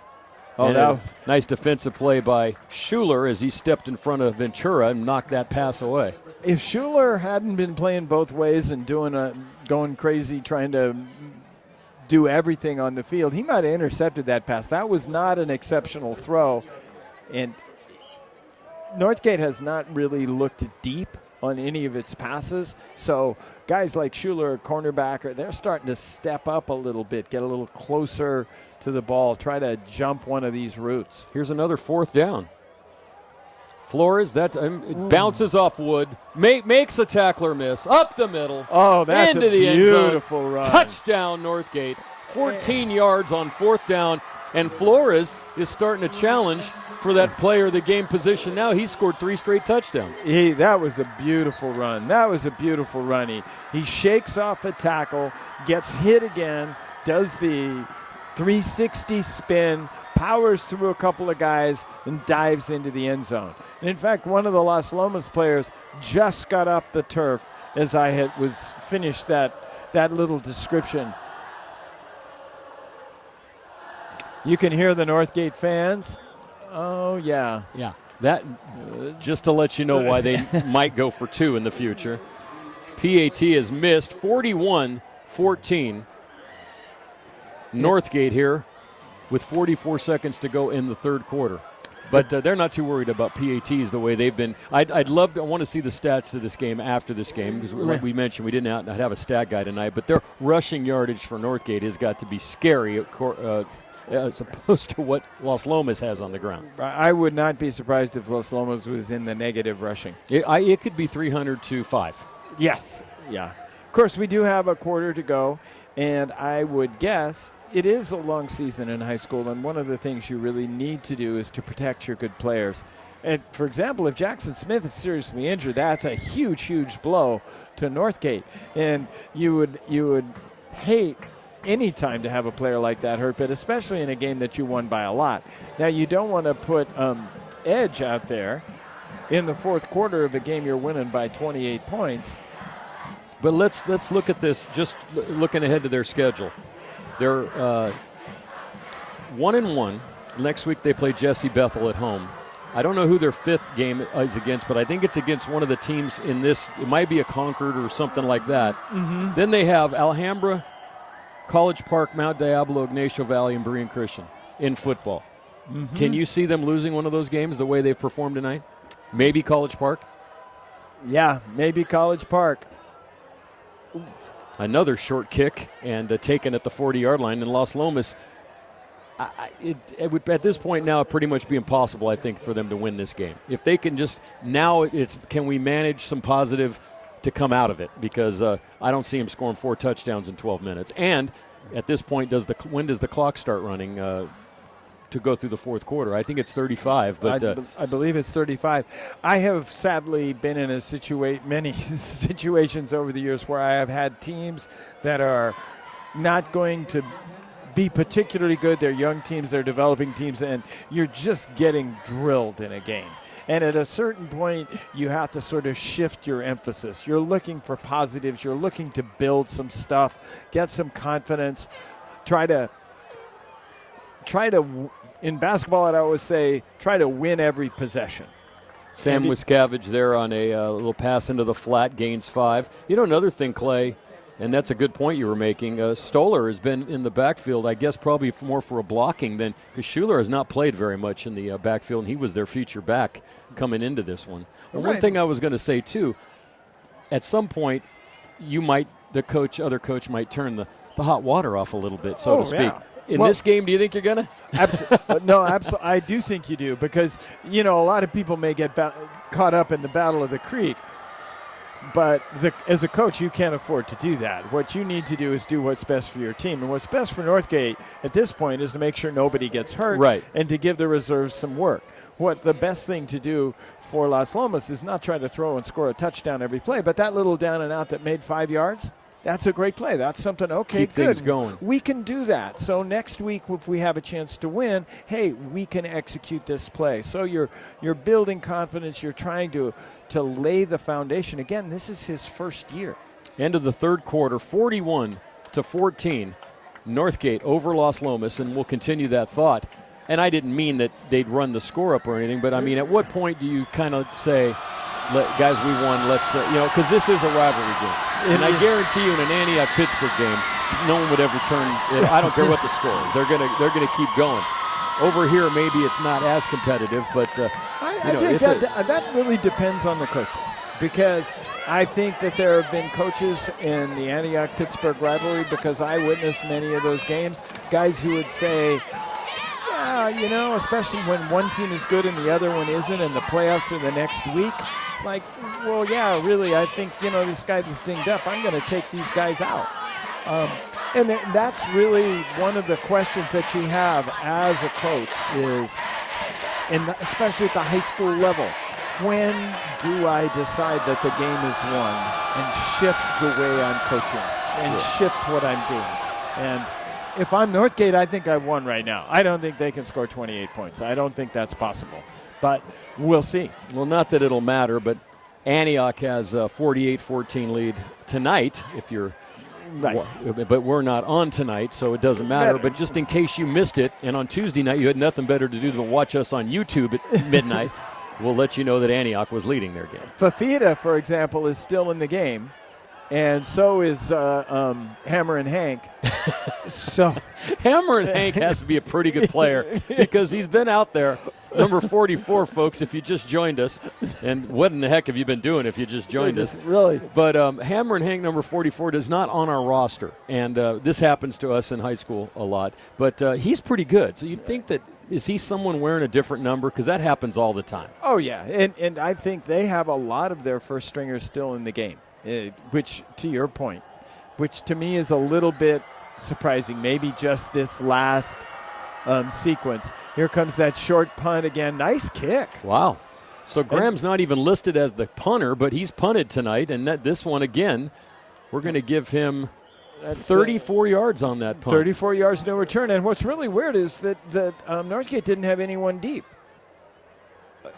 And now, is that a way to say we're turning the stove off a little bit? We're not going to try to run back a kick. We're not going to throw a 40-yard pass. I mean, there's not in football. It's not like if you run the ball up the middle, and no one tackles you, you don't lay down. Right. Well, it's the same in basketball. I mean, if you get a layup, you get a layup, and in baseball, you hit a home run, you're not going to stop at second base. But this is. Let's see if we still have the first team in there offensively. Now, you do have a young quarterback, so I want to give him as many reps as I can. Let's see. No, Fulp's still the quarterback. But now we have number 23 in the game, Chris Mosier, who ran a few early, and he's lined up as the running back, and he takes a handoff that time, and Wiscavage is the first one to hit him, and then number 50 also comes in. Kyle Bunting for the first time tonight. We've called his number, and he makes the tackle, so it's a short gain, perhaps just one.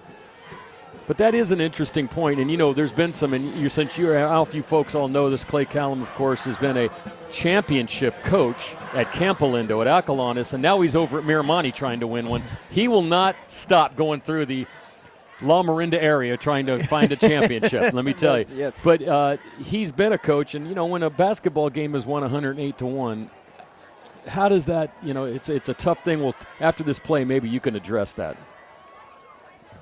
Here's Fulp on second down. Mosier again uses a block, but Los Lomas defense gang tackling that time and effectively stopping. They pretty much shut him down in the second half except for the one drive. They've only scored one touchdown this half. But they did take it down to the goal line and then get stopped on 4th and 2. They've had a couple, but they've kept them out of the end zone, which is, I guess, if you're looking for a positive. And that's another thing that you can build on. You can say, hey, look, we stopped these guys. We showed that we can make a goal line stand. Now we want to make a goal line stand in a close game, but we know we can do it. So these are the kinds of things when you're building a program, and these are also, you don't mind it when the other guy puts in the second string because now guys make positive plays. Fulp throws out into the flat to number 34, who is Ryan McCarthy, who we noticed he's not on the roster either, but I noticed that in warm-ups. Well, you're a trained professional, Dan, and really? you pick these things up. So yeah, and we're going to have an actual punt. Wow. From punt formation. So in the last 2 weeks, I've seen Antioch kick a PAT and Northgate punt. Wow. Look at this. Well, one skill that you do need if you're going to be an actual punt formation is a long snapper, and that is not an easy thing to do.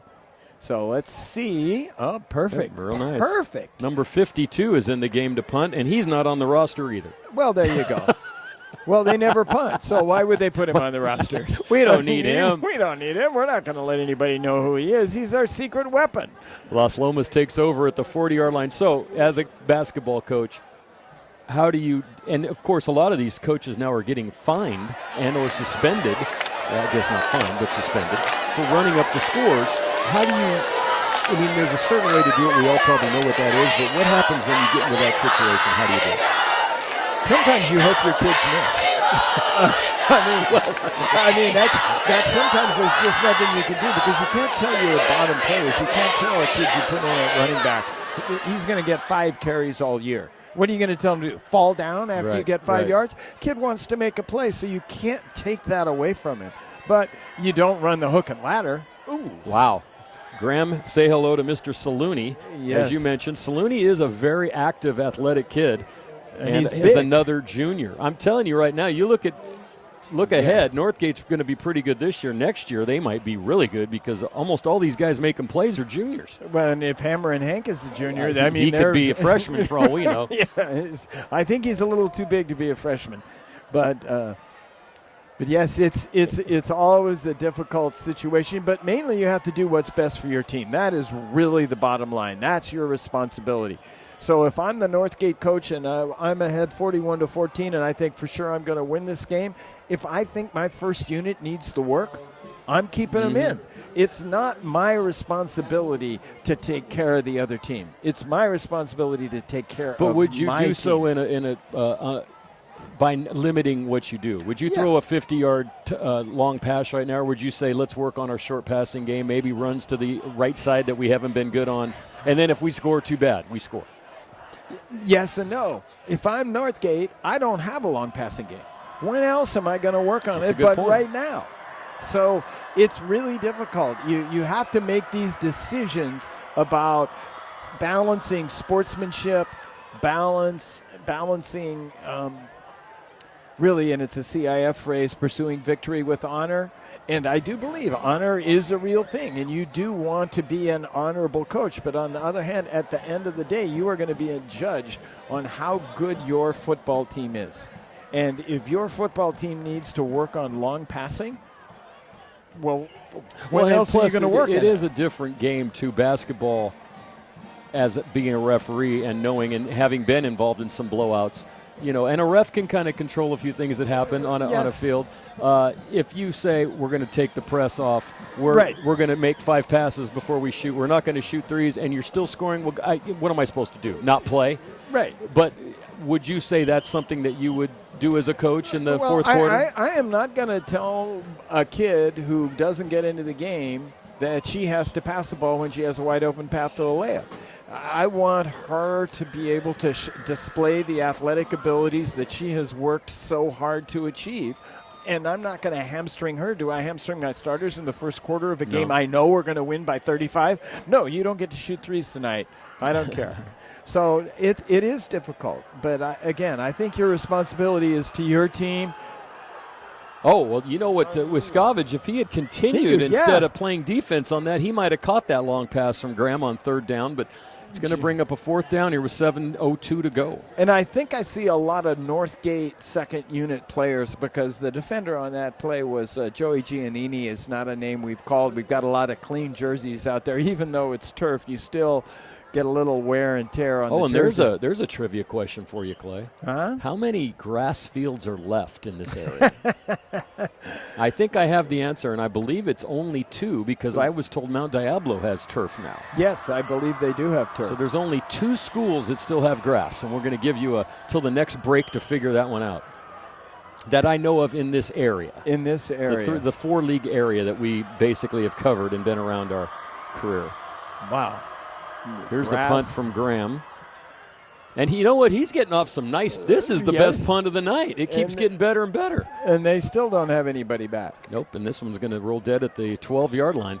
So it's going to be 1st down, 6:51 to go, 41-14. And Clay, give me the 2 grass fields left in this area. One should be easy. One should be simple. One should be simple, but I'm just going over the schools and trying to move through. Well, Berean Christian does play home games, and they have a grass field. I thought they had turf. Last time I was there. I think they have turf now. I could have sworn I was out there doing our little West Coast Jamboree last year. Oh, well, maybe they did change it to turf. Oh, so there's a penalty, illegal hand to the face, legal hands to the head, and Los Lomas is going to get the ball back. Well, that's This weird. is the kind of mistake that Ben Ballard is going to drive him crazy. Now, here's an odd thing. We're winning this game, and you're going to make this terrible mistake. This just gives me, and as a coach, a real opportunity to bang people about a horrible mistake that didn't hurt us. I would rather learn from this mistake that didn't impact the game than have us do this, and they did it apparently last week. Nice pass. Oh, and he's still on his feet. That's there we Porter. go. He's gone. Wow. What a play by Porter. He came out of nowhere after a short pass to the sideline. That's a 45-yard pass and a touchdown that should never have happened. Never have happened. That was a slip to tackle, made the play. That's tremendous. Now Ben Ballard's going to go crazy in the film room. They're probably going to see that handed to the face 15 times in a row. They were all going, this is going to be a great. No, it's not. The meeting's not going to be good at all now. Yeah, oh, no. It's going to. You just, to be successful in Northgate, as you have said, and I agree, Northgate has a chance to have a really good season, but they cannot make the kind of mistakes they have made. They had an unsportsmanlike conduct that cost them an opportunity to force Los Lomas to punt from its own end zone. They just had that hands to the face on a punt that wound up costing them a touchdown. You cannot make these kinds of mistakes and be the kind of football team you expect to be. And I don't care if it's the second unit in there. It doesn't matter. This is mental. Your physical ability doesn't impact your decision-making process. You should be able to understand, I don't hit a guy up the side of the head when it's 4th and 15. And we're punting and we're not even going to return it. Right. There is nothing to be gained here. I mean, why, even if you think about it, if you're Northgate, if you're not going to return it, why are you even engaging the lineman? Right. Just stand up, let the punt go, and you know, Yeah. all you really have to do is just contain the ends, making sure there's no fake or anything. Let's go get the ball and start running our offense again. Now, does Los Lomas have a chance? Well, crazier things have happened. Right. If they can run that play 3 more times in the next 6 minutes and 34 seconds, they might have a shot in this one. But you have to think that it's still, although there's the onside kick. Onside kick defense here, too. This is good practice. Nice kick. Oh, nice job. Yeah, someone Looked came like up. Moser. Is it Moser? It looked like Moser. Yes, it is. Moser, number 23, recovers at the 47-yard line. First down, Northgate, and still 6:34 to go. I thought that was an interesting formation. They had 5 guys at the 50 and then 5 guys 5 yards back. The job of the guys at the 50 is that they didn't get the ball was to prevent the Los Lomas players from getting to the person who was going to catch the ball. They're almost like blocking. Right. So let's see who's out there for Northgate now. We do have a new quarterback. It's number 5, Mark Schaffer. And he hands off to Moser, and Moser runs very effectively up the middle and powers his way ahead for about 5. So it'll be 2nd and 5 with 6 minutes to go, 41-21. And I seem to remember, Clay, one of the first times we did a Battle of the Creek, when Los Lomas was a power and Northgate was an up-and-comer, that they won 41-21. So very interesting that we're right back in the same spot again here. As George Santayana said, those who do not know history are doomed to repeat it. I thought that was Franklin Benjamin. Benjamin Franklin. That's no, close. It was Franklin Benjamin. Benjamin Franklin's uncle, Franklin Benjamin. Franklin Benjamin. I had a bunch of names running through my head. Wasn't that that's Antioch High School, isn't that correct? That was my teacher, Franklin Benjamin. There goes Moser again. And Moser has a first down as he goes out of bounds at the 35-yard line. So I guess looking ahead, Northgate, with their schedule, we might be looking at a playoff team. Los Lomas, what do you see? What does Los Lomas have to do? As you mentioned, we're probably looking at a couple of years down the road. What do they have to do coaching-wise, program-wise, to get this one back where it was and where it's been? This is one of the most difficult challenges for a coach that Mikhail Nathans faces, because you're looking down the pipe at the teams you're going to play, and realistically, you have no chance to win. They're not going to beat Miramonte. They're not going to beat Campolino. This is simply not, they're not going to beat Clayton Valley. This is not going to happen. And kids are smart. They know it too.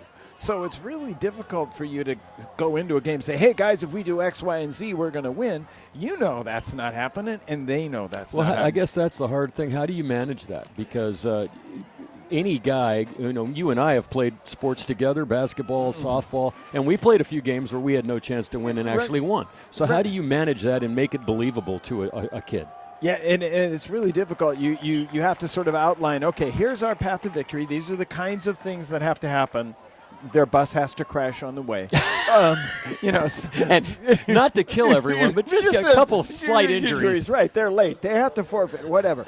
But you're looking at, we want to win some series. We want to win some possessions. There's some things we want to control. Okay, we are not going to let them run outside. This is going to be what we're going to work on today. And if we come out of this game and they were unable to do this particular part of this offense, stopping Jackson Smith was the number one priority, and they couldn't do that today. So, well, I think Ballard surprised him with a double wing. I think he did too. As a matter of fact, just so you know, folks, as we've been mumbling along here, Moser has been getting all of the carries with the Schaffer in at quarterback, and Los Lomas is still. I mean, they've dug in here in the second half play. The second half is 7-6 Los Lomas, and they're playing the same guys out there because they don't have anybody else. So it's been This has been a gritty, tough performance, and that's the other kind of thing you're trying to instill as character. Is that, hey, and I know when I've had teams that I know weren't that strong, is be like, look, we are going to make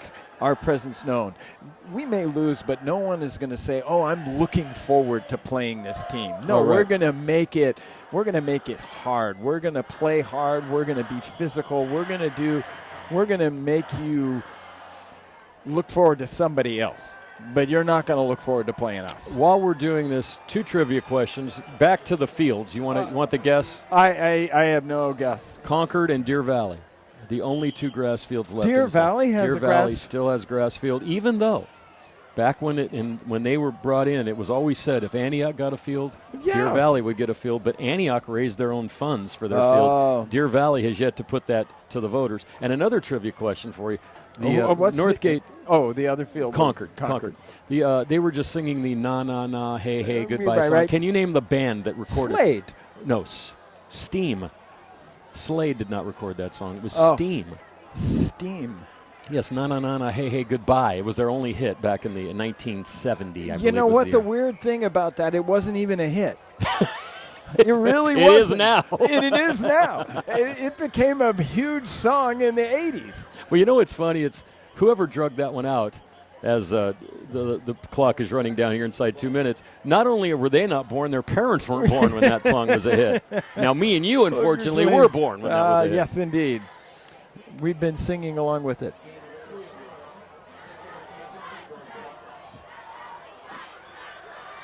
So time is running out. 1:39 to go. I think they're looking forward to rushing the field at this point, Clive. I think they are. And I think that, it's still Friday night, and I bet the Las Lomas student body finds a way to have a good time tonight despite the score of this game. We used to go to Foster Freeze even if we won or lost.